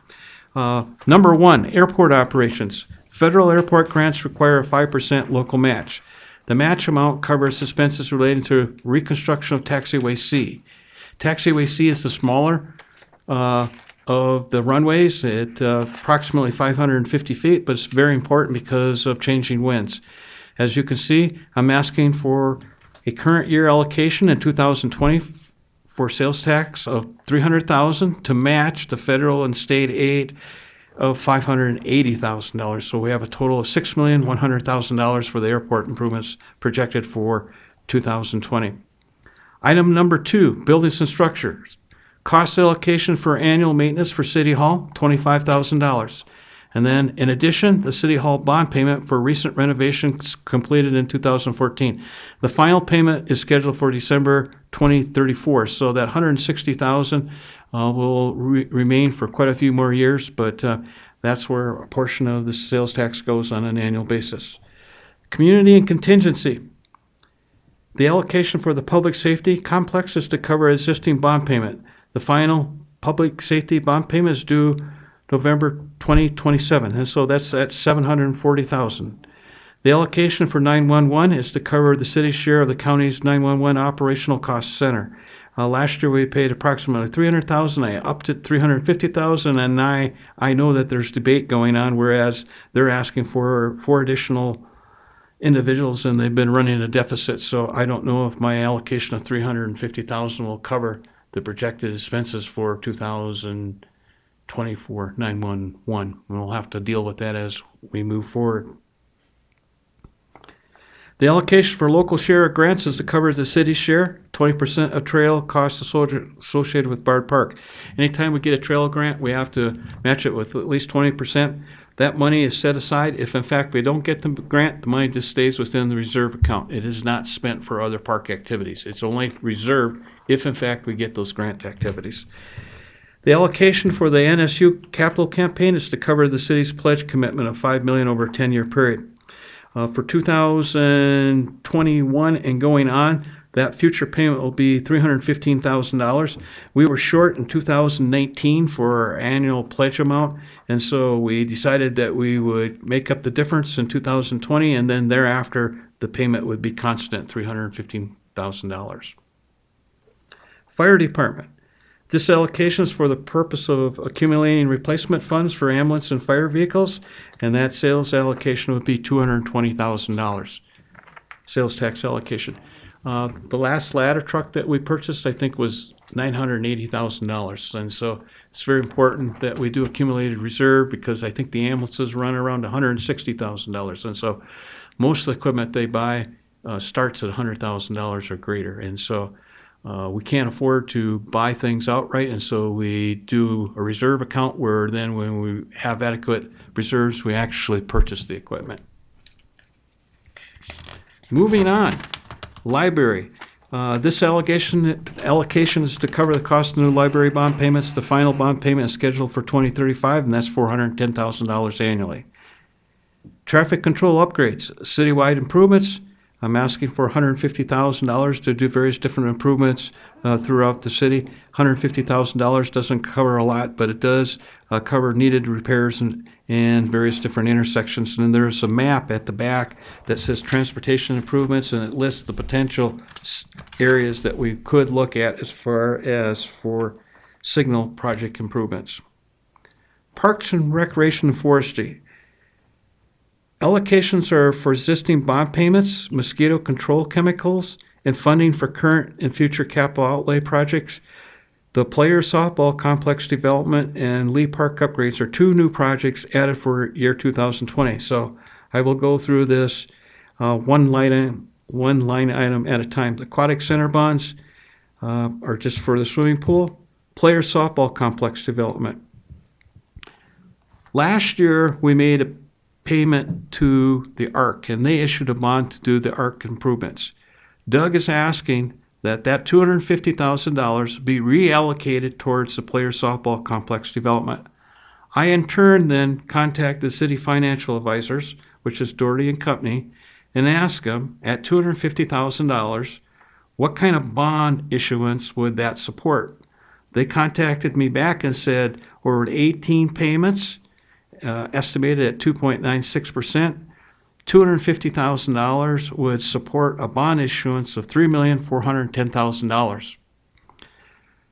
However, you should also know when you go and look at Doug's estimate for the Players Development Complex, the estimate is $4,408,000. So there's approximately a $1 million shortfall. Now, Doug is working on doing naming rights for those fields in hopes of gathering the additional $1 million. So if in fact you support this project, what it'll come back to is at what point will you authorize the sale of bonds?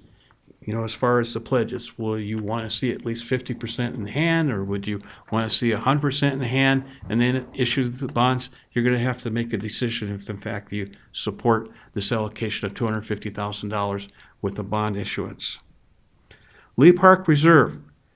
I put in an allocation for a $100,000 reserve. At the back of the packet, you'll see that Doug actually hired a landscape architect to go through and do an analysis of the field.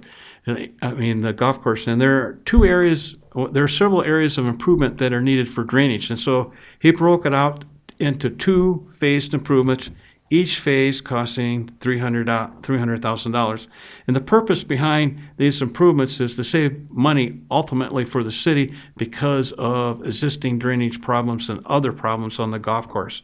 So there is not enough money available at this point to put $600,000 in the golf course, and I thought it would be prudent to start a reserve where maybe we can address an improvement next year where maybe I can come up with an additional 200 to do phase one, or maybe we have to wait 3 years before I can do phase one. But I thought it would be prudent to start a capital outlay program to address some of those deficiencies for the future. As you can see, $150,000 for the mosquito chemicals, and I'm certain that we'll probably double that amount this year at the rate that we're going. It seems like we're spraying every other day. And then I put in $459,000. He requested $511,000, and you're asking, well, what is that $459,000 used for? I'll just read off a list of things that have happened in the past as well as what he's predicting for 2020. Trail improvements, $80,000. Aquatic center slide reconditioning, $75,000. Playground improvements, Anderson Park, $12,000. Frontier Park, $10,000. Sunshine Park, $10,000. Lee Park shop, concrete driveway, $60,000. Moccasin Creek softball complex, light repairs, $30,000. Manor Park pickle court, $70,000. Wiley Park irrigation system replacement, $100,000. Storybook Smoky Bear Plaza renovation, $50,000. Washington Gym roof replacement, $32,000. So that $459,000 covers various different capital improvements that he requested for his operational items. How does that 1.5 million compared to what was last year's budget? Is his budget up over last year, or is it about the same? Last year, that was a little bit less. Okay. Not a great deal, but a little bit less. I think it was 423 Okay. For the capital project. So I did give him an increase, but not a major increase. So where did you find the 100,000?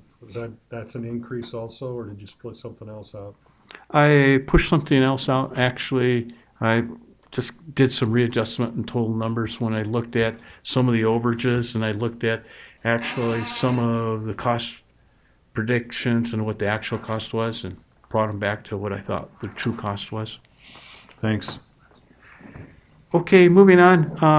Item number 8, reserve account for a future lab on the second floor of the Public Works Safety Building. That was supposed to be done this year, but we ran into some building deficiencies with drainage that was causing shortages in the electrical panel, as well as the generator hasn't been working properly. Matter of fact, the generator was a carryover from the water treatment plant from the 1980s, and the digital equipment that we have in the building and the analog generator aren't really working together. We've spent as much on repairs as we could, probably just replacing the generator. So I had to use that money.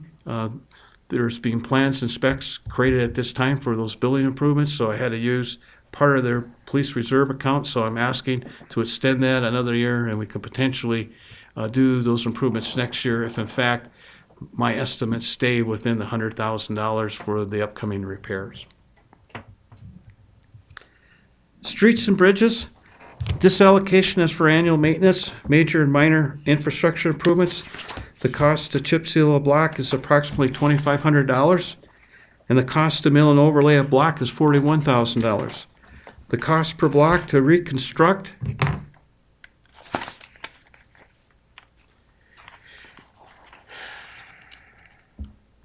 for a 3-inch asphalt mat with curb and gutter and water and sewer is $122,000, and $179,000 for a concrete surface with the same features.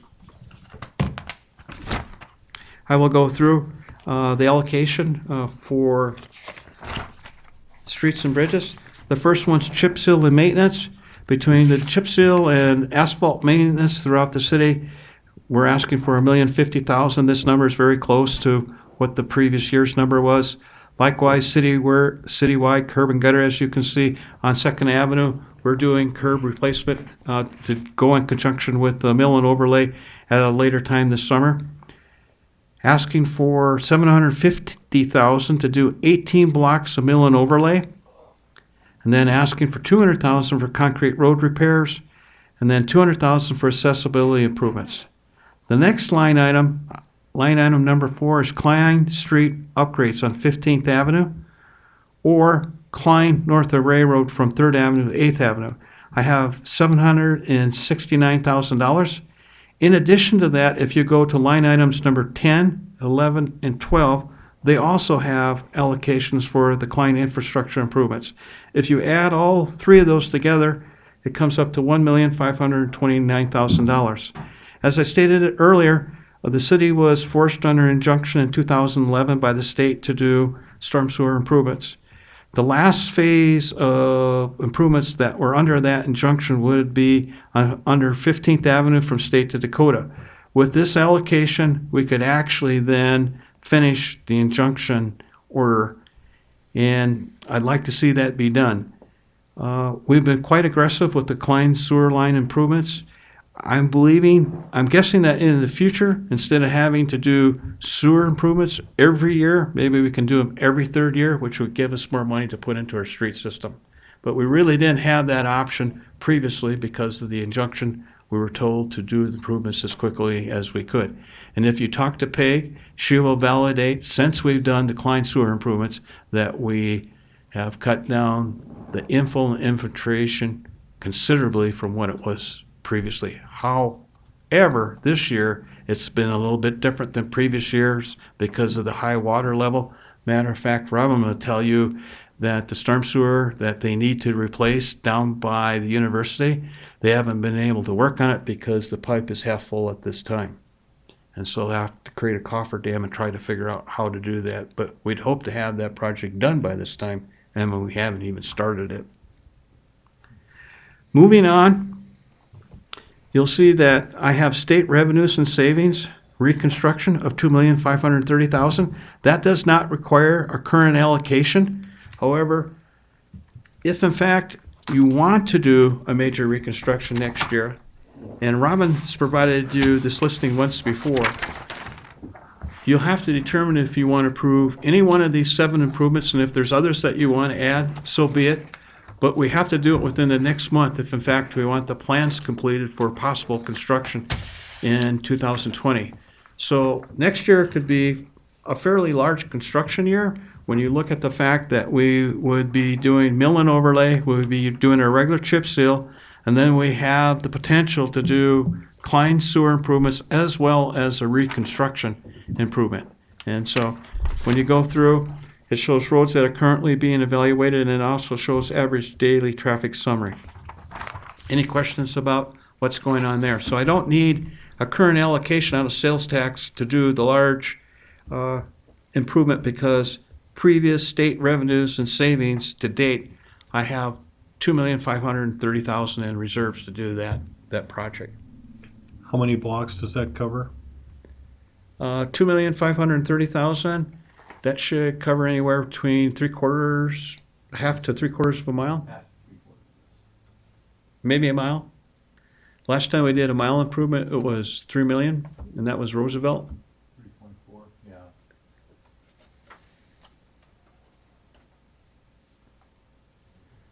Okay, moving on to line item number 10. This allocation addresses the installation of rosin pipelining for the older sanitary sewer collection lines.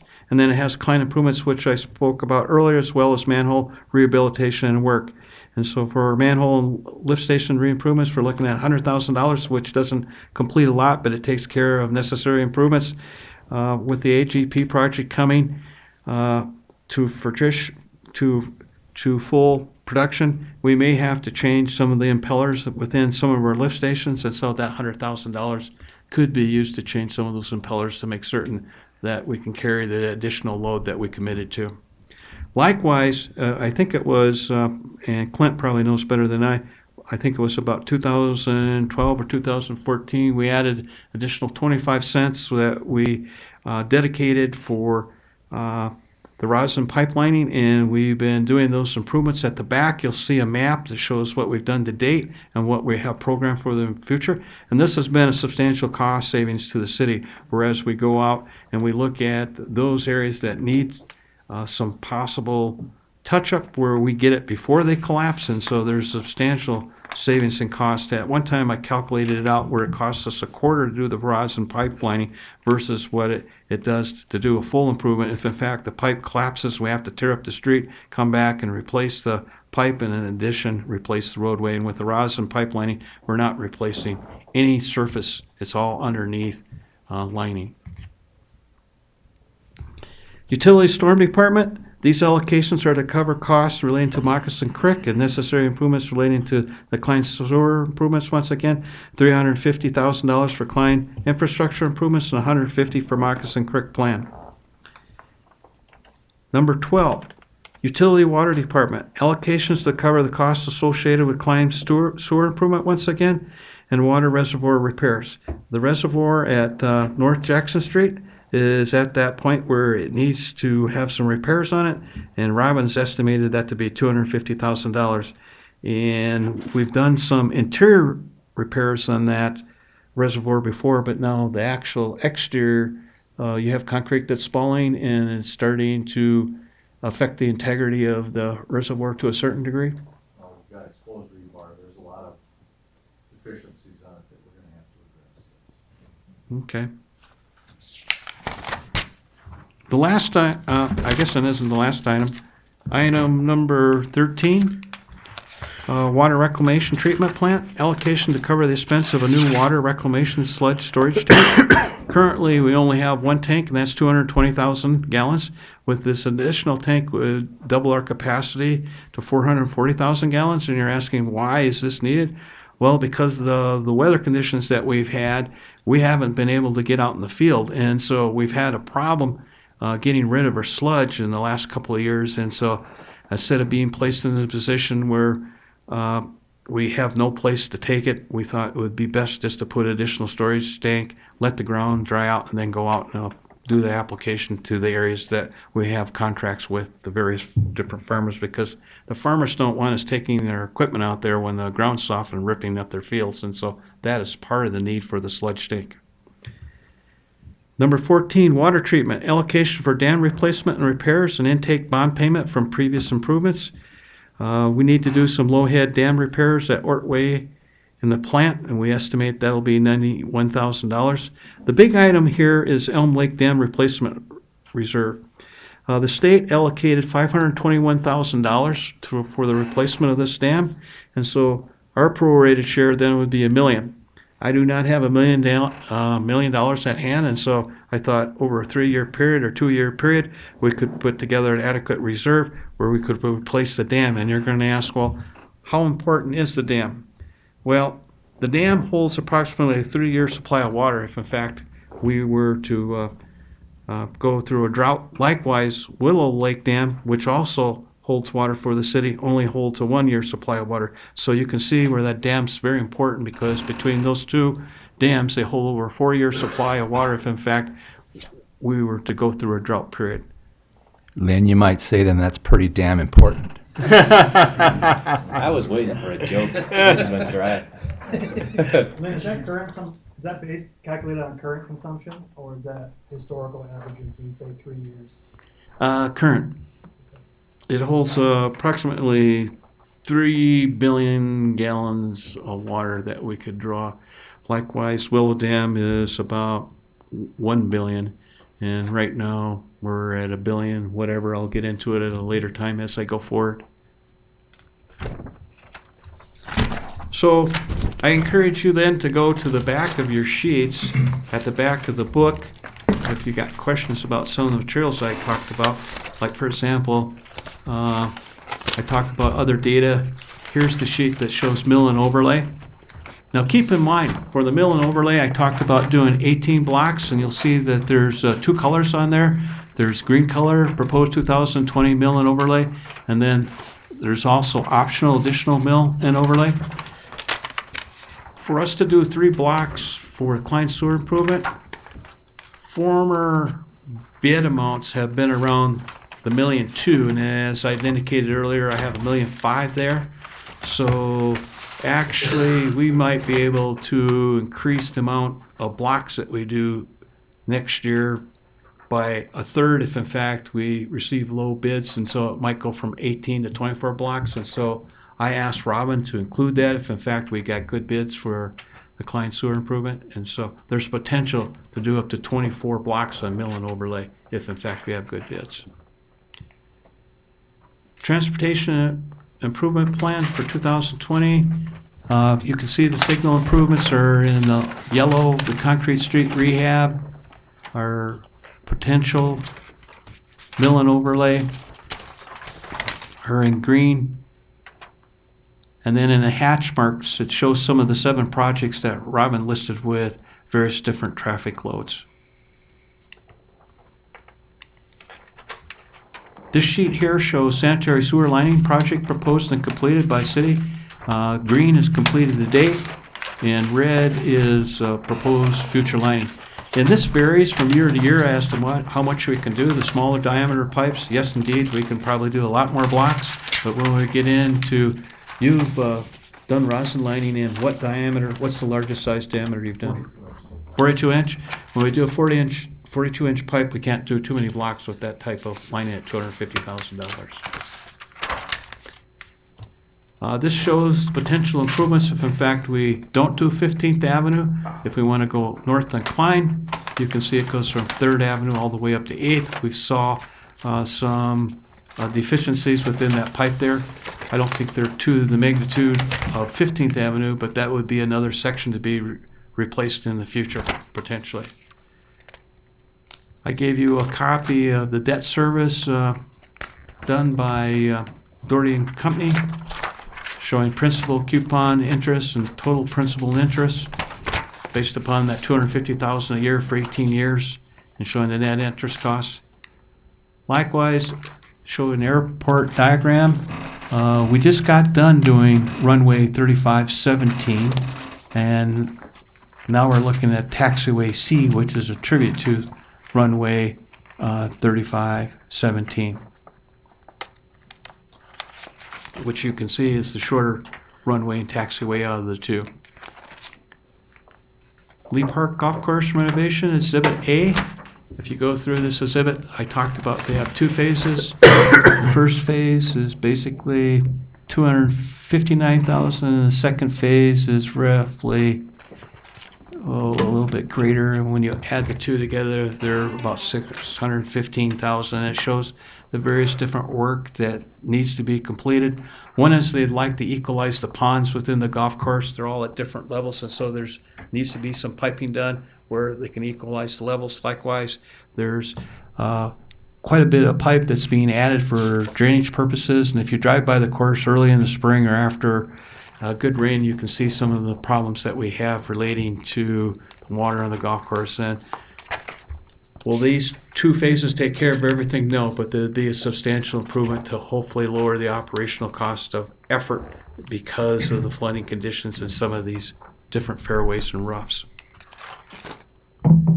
This shows the player softball complex,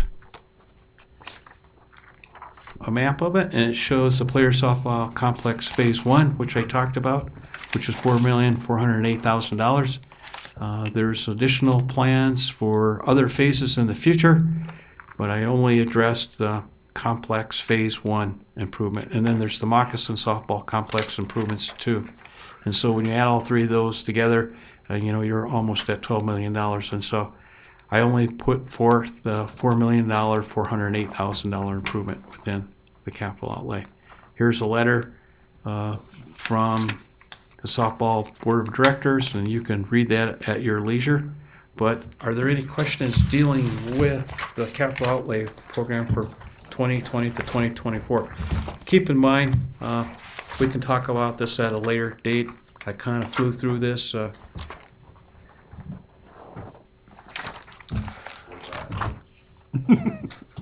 Okay, the next item.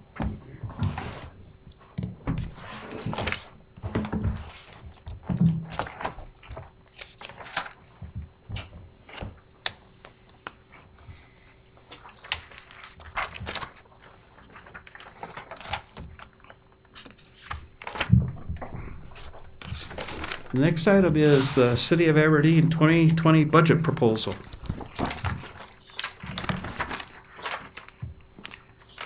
I will go to page 4 to start out my presentation. I would like to read part of my presentation. I respectfully submit for your consideration the recommended 2020 budget. This budget document outlines which programs and services are to be ongoing and to be given available resources of the city. The city of Aberdeen remains in good financial position because of careful plan to control expenditures throughout the city departments over several years. This financial claim is supported by independent financial reviews when issuing new debt, and that's Moody's and Associates. Projecting realistic revenue projections is also a major factor in good financial position of the city, which I give Carl a lot of credit for. As I stated in my 2019 budget submittal, the U.S. Supreme Court on June 21st, 2018, moved to close the sales tax loophole, ruling that internet retailers can be required to collect sales taxes even in states where they don't have any physical presence. When South Dakota versus Wayfair case began, the circuit court issued an injunction stopping the state of South Dakota from enforcing the economic nexus rules in Senate Bill 106. Since June 21st, 2018, the injunction has been dissolved and the state of South Dakota has established transaction thresholds and licensing requirements. Some licensing requirements didn't go into effect until March 1st, 2019. Therefore, a full year of historical collection data won't be available for budget year 2020. In summary, the city will be exposed to a period of sales tax adjustment with limited data. Sales tax comprises 32% of the general fund revenues. The sales tax increase for calendar year 2018 was 4.23% or $359,000. This increase was the largest increase since 2012. As I stated before, a large portion of the 2018 sales tax increase was attributed to the construction of the AGP facility. I'm recommending fee adjustments at the end of the year for the following activities: garbage charges, water system development charge, and snow removal instruction tickets. The garbage and rubbish income and expense report shows an operating deficit for year 2017 at $778 and a deficit of $38,601 for year 2018. Garbage and rubbish losses operational numbers affect the cash balance of the general fund.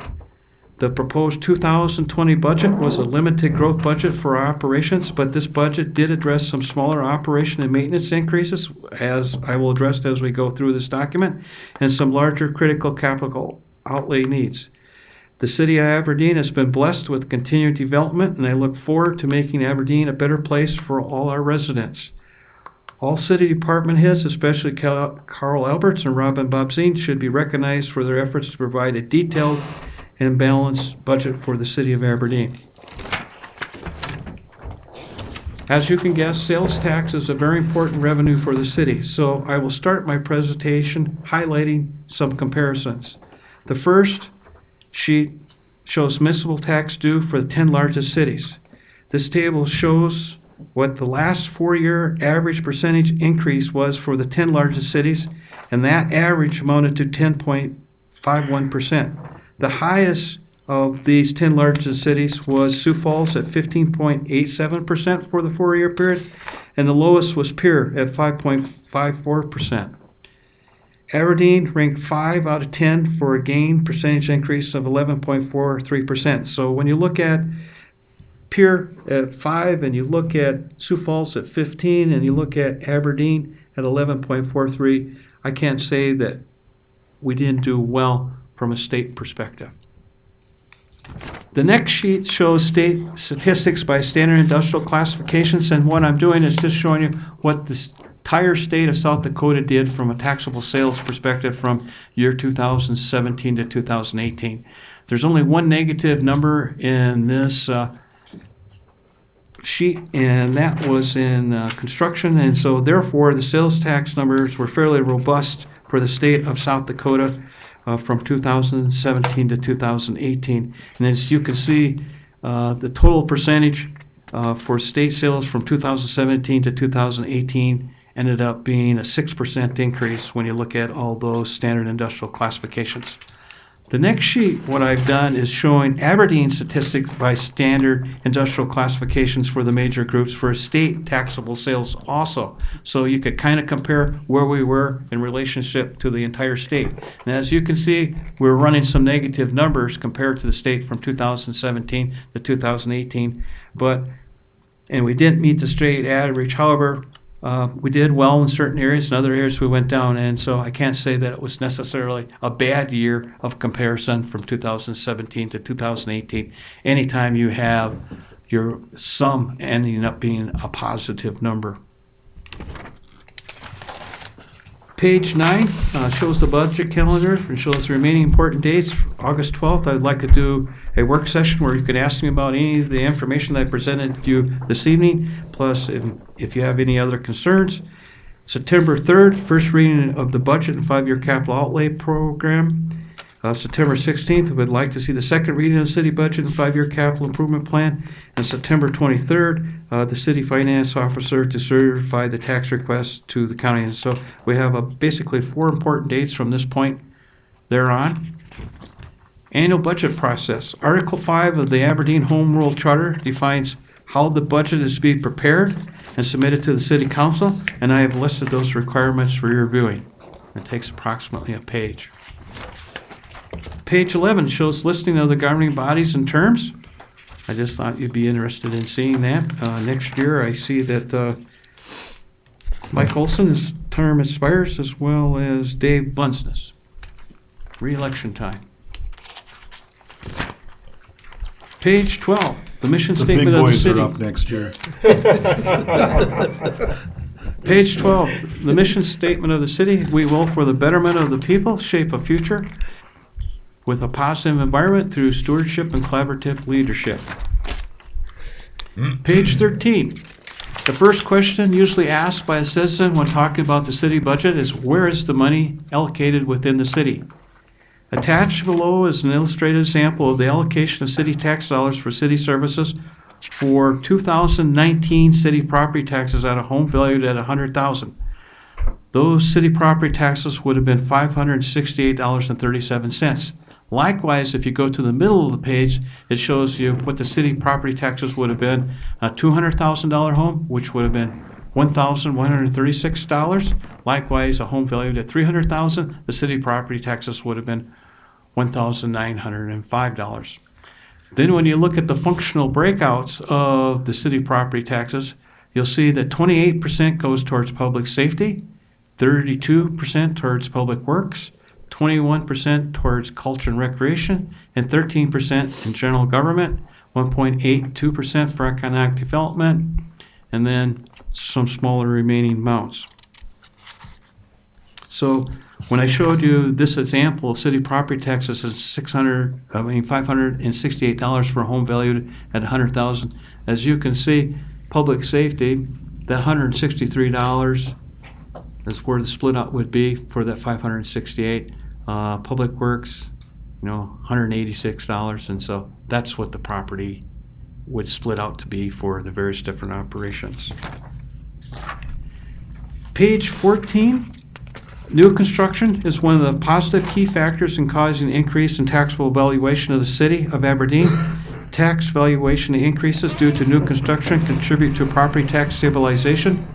Aberdeen has experienced constant new construction property value growth for the last 10 years, which has kept the city mill rate quite constant. And so I've listed below showing tax comparison data, and as you can see, what the city levy was in 2012 and what it was in 2018. Likewise, what the change in revenue was from the previous year for each of the years from 2012 to 2018. As I stated before, because of new valuation, our city mill rate, it remains basically somewhat the same compared to 2012. In 2012, it was 5.60, and in 2018, it's 5.78. And you can see that it actually decreased from 2017 to 2018. And then I showed city taxes on a house valued at $100,000 from 2012 to 2018.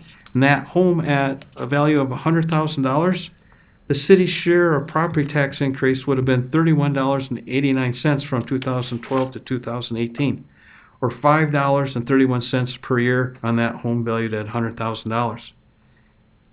In addition, I showed you tax value factor, and that shows you what the value of Aberdeen is estimated to be, and I also showed increase in valuation. As you can see, the year 2018, even though we didn't issue as many building permits as we issued in the past, from a value standpoint, it was $89 million. And you look at the previous year that we issued more building permits, but the increase in valuation was only 33 million. So actually, the number of permits issued can be somewhat deceiving sometimes when you look at comparison value. Page 15 shows mill levy breakout for all entities. The majority of city properties fall under the middle column, which is owner-occupied properties. So you can see that our percentage of total of the mill levies is 31.92%. And so remember, when an individual states that they pay $3,000 in property taxes, the city portion is 32% or $960. And I hear that quite often where someone will come up and say, hey, I paid $5,000 in property taxes, and then I have to kind of equate it back and say, okay, if the city's portion was only 32%, then I have to calculate in my head, what the actual amount that they paid to the city was, and then they're kind of surprised when they find out that not all of it goes to the city, and that's kind of misleading, unfortunately. Pages 16 and 17 give descriptions of funds that the city utilizes. I won't go through each one of those. You can do that on your own. Page 18 shows a listing of budgeting funds utilized by the city. Currently, there are 53 different budgeting funds, and so you can see Carl's quite active, because it'd be like having 53 different checking accounts. Moving on, page 19 shows the 7 functional breakouts. The major functions for the city are general government, which is executive and administration, public safety, which is police, fire, and protective inspections, public works, which is highways, street, sanitation, airport, parking facilities, cemetery and transit, health and welfare, which is drug education and other, and then culture and recreation, which is recreation, parks, and library. When you compare year 2019 to 2020, the budget increase was 15.42%. The big dollar difference is public works at 37%. And a clear majority of this increase is for airport construction, which I talked about earlier, which is in the $6 million area. When you look at the functional allocation split out for 2020, you'll see that 29% is for public safety, 37% is for public works, and 19% is for culture and recreation. And then you have some of the smaller split outs too, such as transfers of 0.4%, health and welfare 0.2%.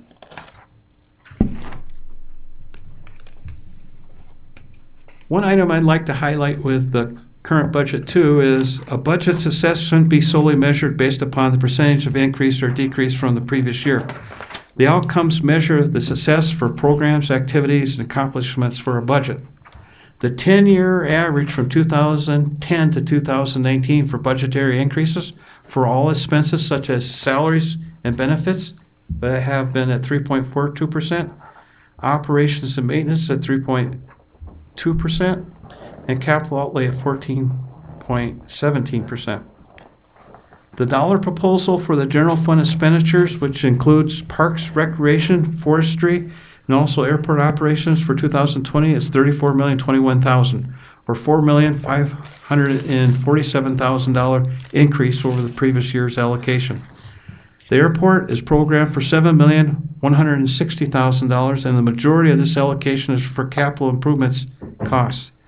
The city expects $5,800,000 in federal and state grants associated with the airport improvements. The total tax-supported increase for all expenses for 2020 is 15.4%, but as I indicated earlier, a good portion of that 15.4% is in capital equipment outlay, and that's for airport improvements. A transfer or reallocation of unspent previous year budget dollars has been calculated as a cash source to balance the proposed 2020 budget. Traditionally, positive budget variances occur each year. The estimated unexpended budget dollar program to balance the spending budget for 2020 is $748,000. That was one of the larger amounts I've ever proposed, but out of $300,000 of that is I'm asking to use cash reserves, which I'm recommending we spend to purchase a major piece of equipment. And this major piece of equipment is a road grader. And we don't buy them very often. Actually, the lifespan of road graders for the city have been anywhere from 15 to 20 years. And so I'm treating it as kind of not a annual repeating expenditure, but I'm treating it as kind of a special expenditure. And that's why I'm recommending $748,000, where $300,000 of that is just actually cash reserve. The city uses three main areas for expenditure object type classifications, and those are personal services, operations and maintenance, transfers, and capital outlay. I show you on page 21 expenditure type comparisons from 2014 to 2020 for personnel services, and as you can see, that is a 3.29% increase from 2019 to 2020. And as you can see from operation and maintenance perspective, it's a 2.4% increase from $7,869,000 to $8,058,000. And as you can see, transfers, a nominal decrease. And as you can see, capital outlay, which I've talked about before, is a 106% increase. And that's basically a tribute to the airport improvements. Once again, we will be going from $3,757,000 to $7,757,000. And so when you look at those added together, you can see that the increases for tribute to capital outlay. Going to page 22.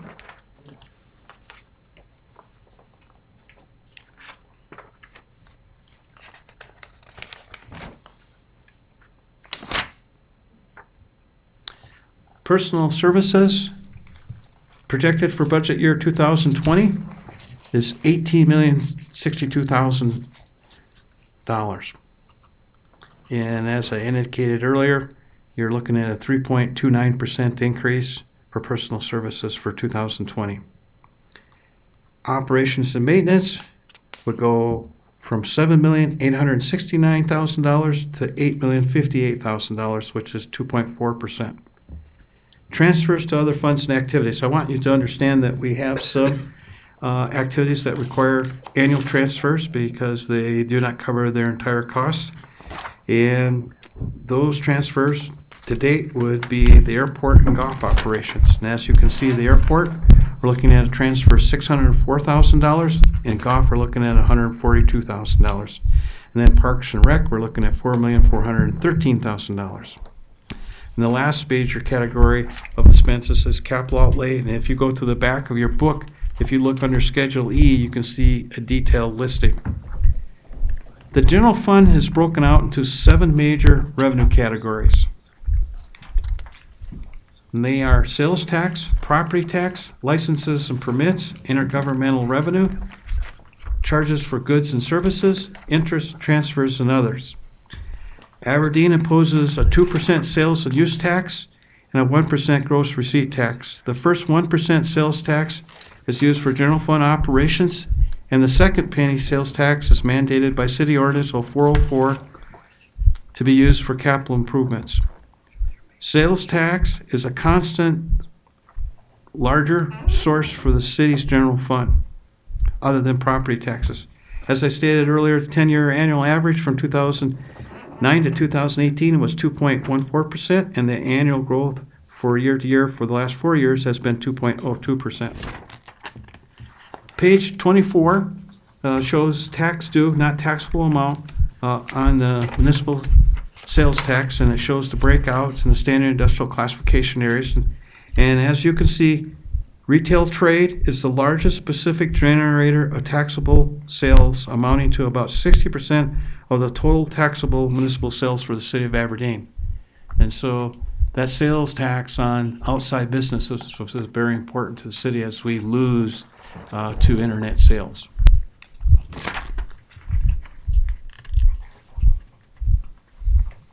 Property taxes currently is the city's largest constant revenue for the general fund.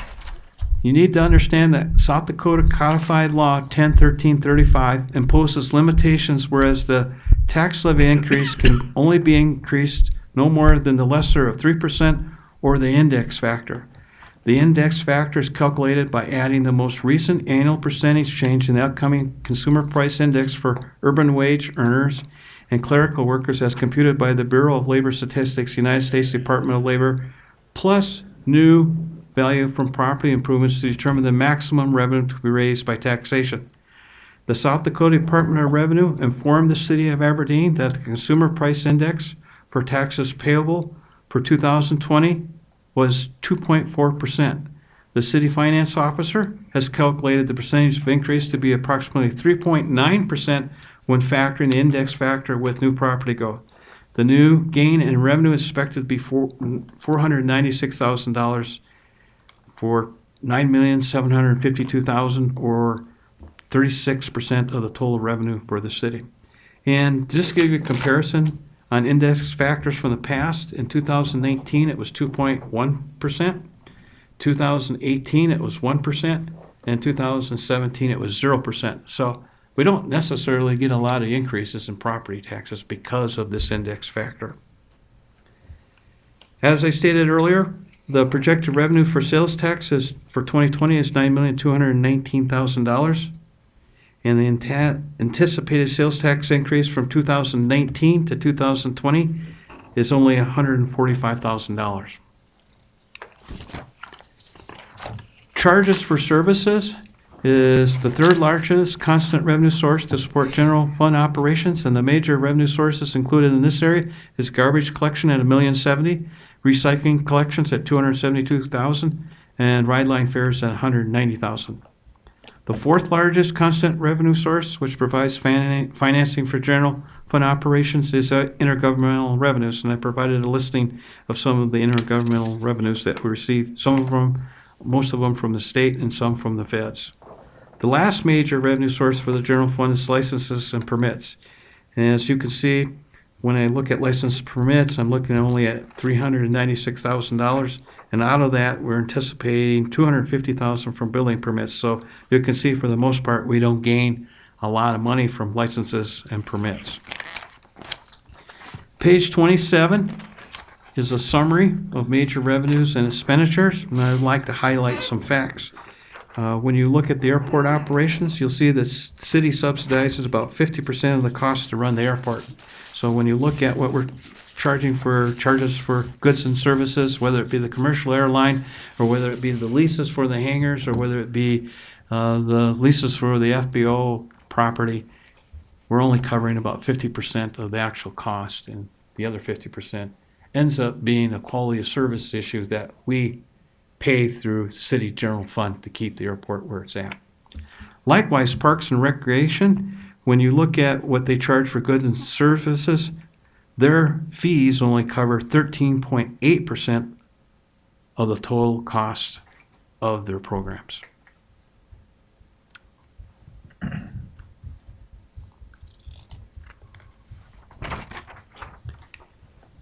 Moving on to other financial data, the City of Aberdeen maintains a reserve in the general fund account, commonly called unallocated general fund balance.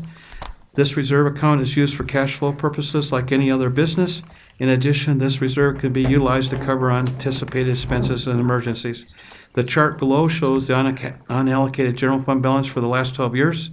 The current balance is equivalent to cover about 17% of the annual appropriation for the general fund. And as you can see, year 2018 was the highest fund balance since 2005, and that's why I recommended using $300,000 to buy a major piece of equipment, because I thought overall we've done quite well with the return from the various different budgets, where everyone's been doing pretty much positive variances when they look at the actual expenditure amount versus the budgeted amount. Article 5 of the Aberdeen Home Rule Charter defines how much budget is to be prepared and submitted to the City Council. A specific requirement is for the city manager to provide a summary of the city's debt position.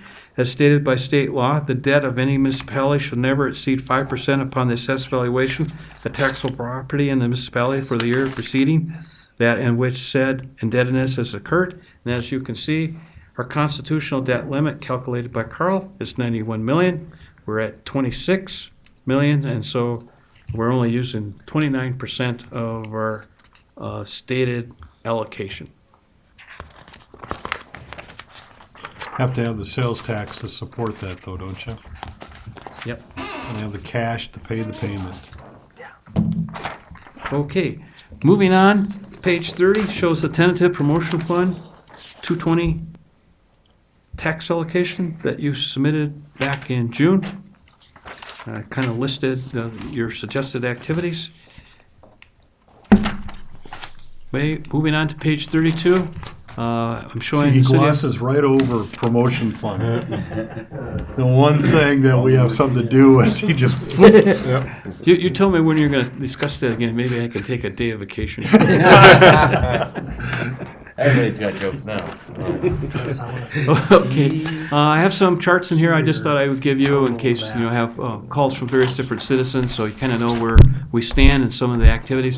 But the first one on page 32 shows total billable utility fees, and what I've done is I showed you an average based upon a residential lot size of 10,080, because we have the stormwater charge that's part of the property tax, and then I based the usage of 5,000 gallons of water used per month, and that's kind of a family average that Carl gave me. So I showed you where we stand in comparison from 2012 to 2019, and as you can see that we haven't had any major swings. We've had some gradual increases, but you'll see the fees in 2018 were the same as the fees in 2019.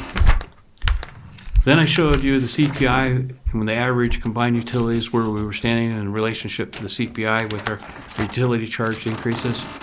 And then this next sheet shows enterprise fees. It shows water-based charge, water usage charge, sewer-based charge, sewer usage charge, storm sewer charge, garbage charge, and recycling charge. And it shows all the fees from 2011 to 2019. And as you can see, when you look at the various different accounts, we haven't had any major swings within these charge areas either. As I stated before, garbage charge, I will be asking for an increase on that, Carl and I. We need an increase so we can be profitable once again. Moving on, annual gallons of water pumped from the water treatment plant. That was a question earlier. You can see for 2018, that was 1,379,000,000 gallons was pumped from the water treatment plant. You can also see that our average daily average has moved from approximately 3 million back in 2015 to 3,780,000 per day. And that's why it's important that we continue to do our research to find additional resources for water. Water fund.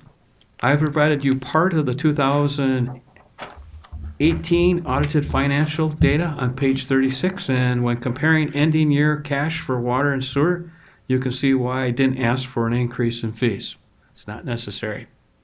We have profits that I think are good enough at this time with what we're doing to continue the fees where they're at.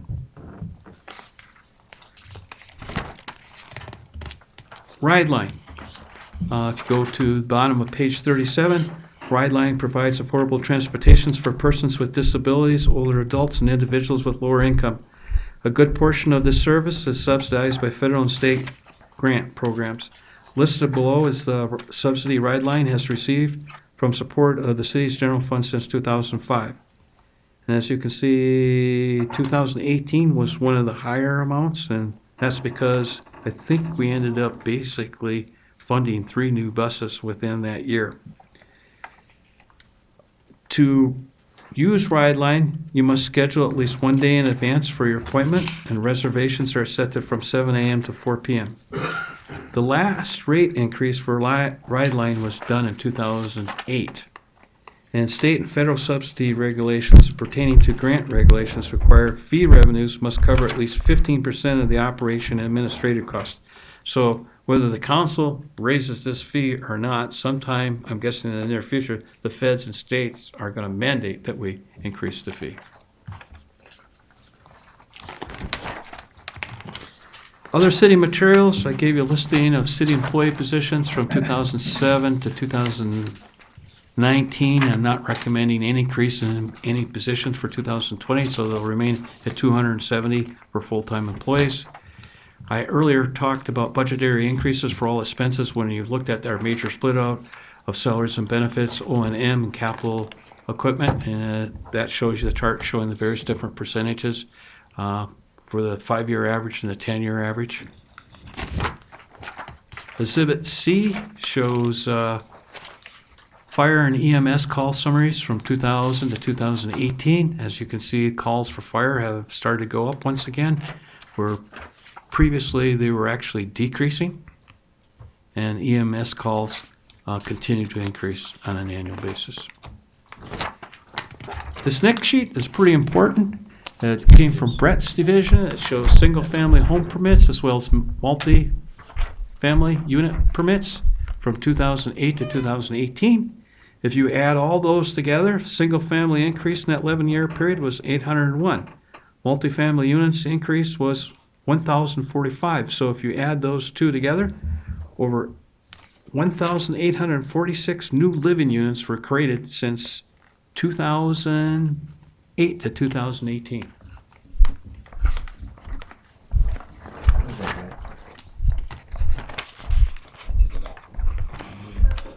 Every nail right by your own hand. Exhibit F shows commercial building permits, and if you take those numbers and add them from 2009 to 2018, over 179 new commercial buildings were done within Aberdeen. And if you actually take and add all the values together, it 233 million in value from 2009 to 2018, with an average building value of 1.3 million.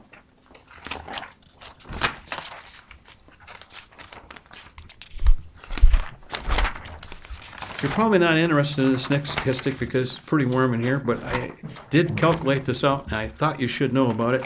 I went back and looked at the annual growth rates from 1890 to 1990.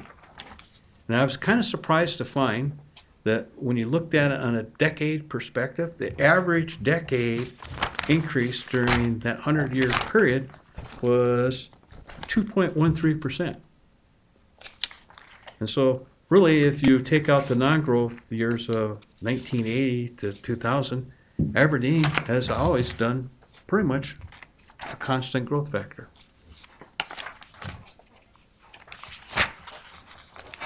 At the very back of your booklet, Carl has given you detailed breakouts of proposed revenues for the general fund and for all the various different special funds, as well as the enterprise funds. And they're on the longer sheets at the back of the book. Likewise, he has given you general fund breakout for all the departments, showing what was requested, what is being funded. That shows a comparison to budget year 2017, 2018, and 2019.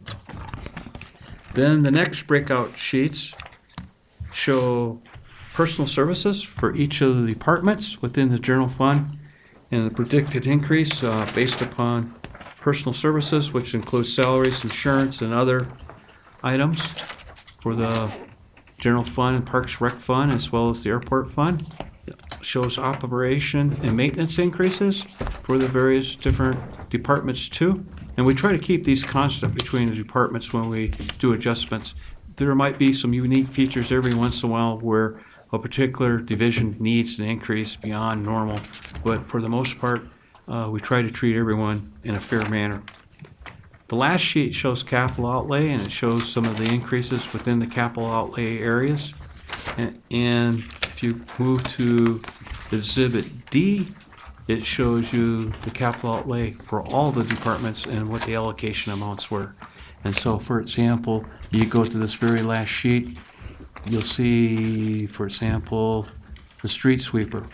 That's $240,000. I'm not picking up Parks and Rec. I'm just showing you kind of what we're dealing with equipment acquisition and the cost of it. Also under streets, we need to replace our 1994 paver. That's $250,000. Snow removal to replace 2003 motor grader. That's $300,000. And so you start looking at some of those larger equipment areas, and they add up quite quickly. So that's all I have at this time. Thank you, Robin. You pretty much heated me out. I would recommend Thank you that for your if we're gonna patience. have one. And I'm sorry that it took so long, but I'm sorry that it had to be 80-degree weather, too. These meetings are gonna go longer, we should really have the air conditioning running. Good job, Lynn, thank you. You're welcome. Very thorough. Yes.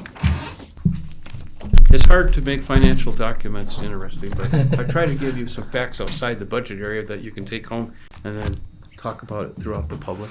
You kept up a good pace. Any additional items to discuss before adjournment? Move to adjourn. Second. Motion from Dave and a second from Lensman to adjourn. All in favor, say aye. Aye. All opposed, nay. Motion passes and we adjourn.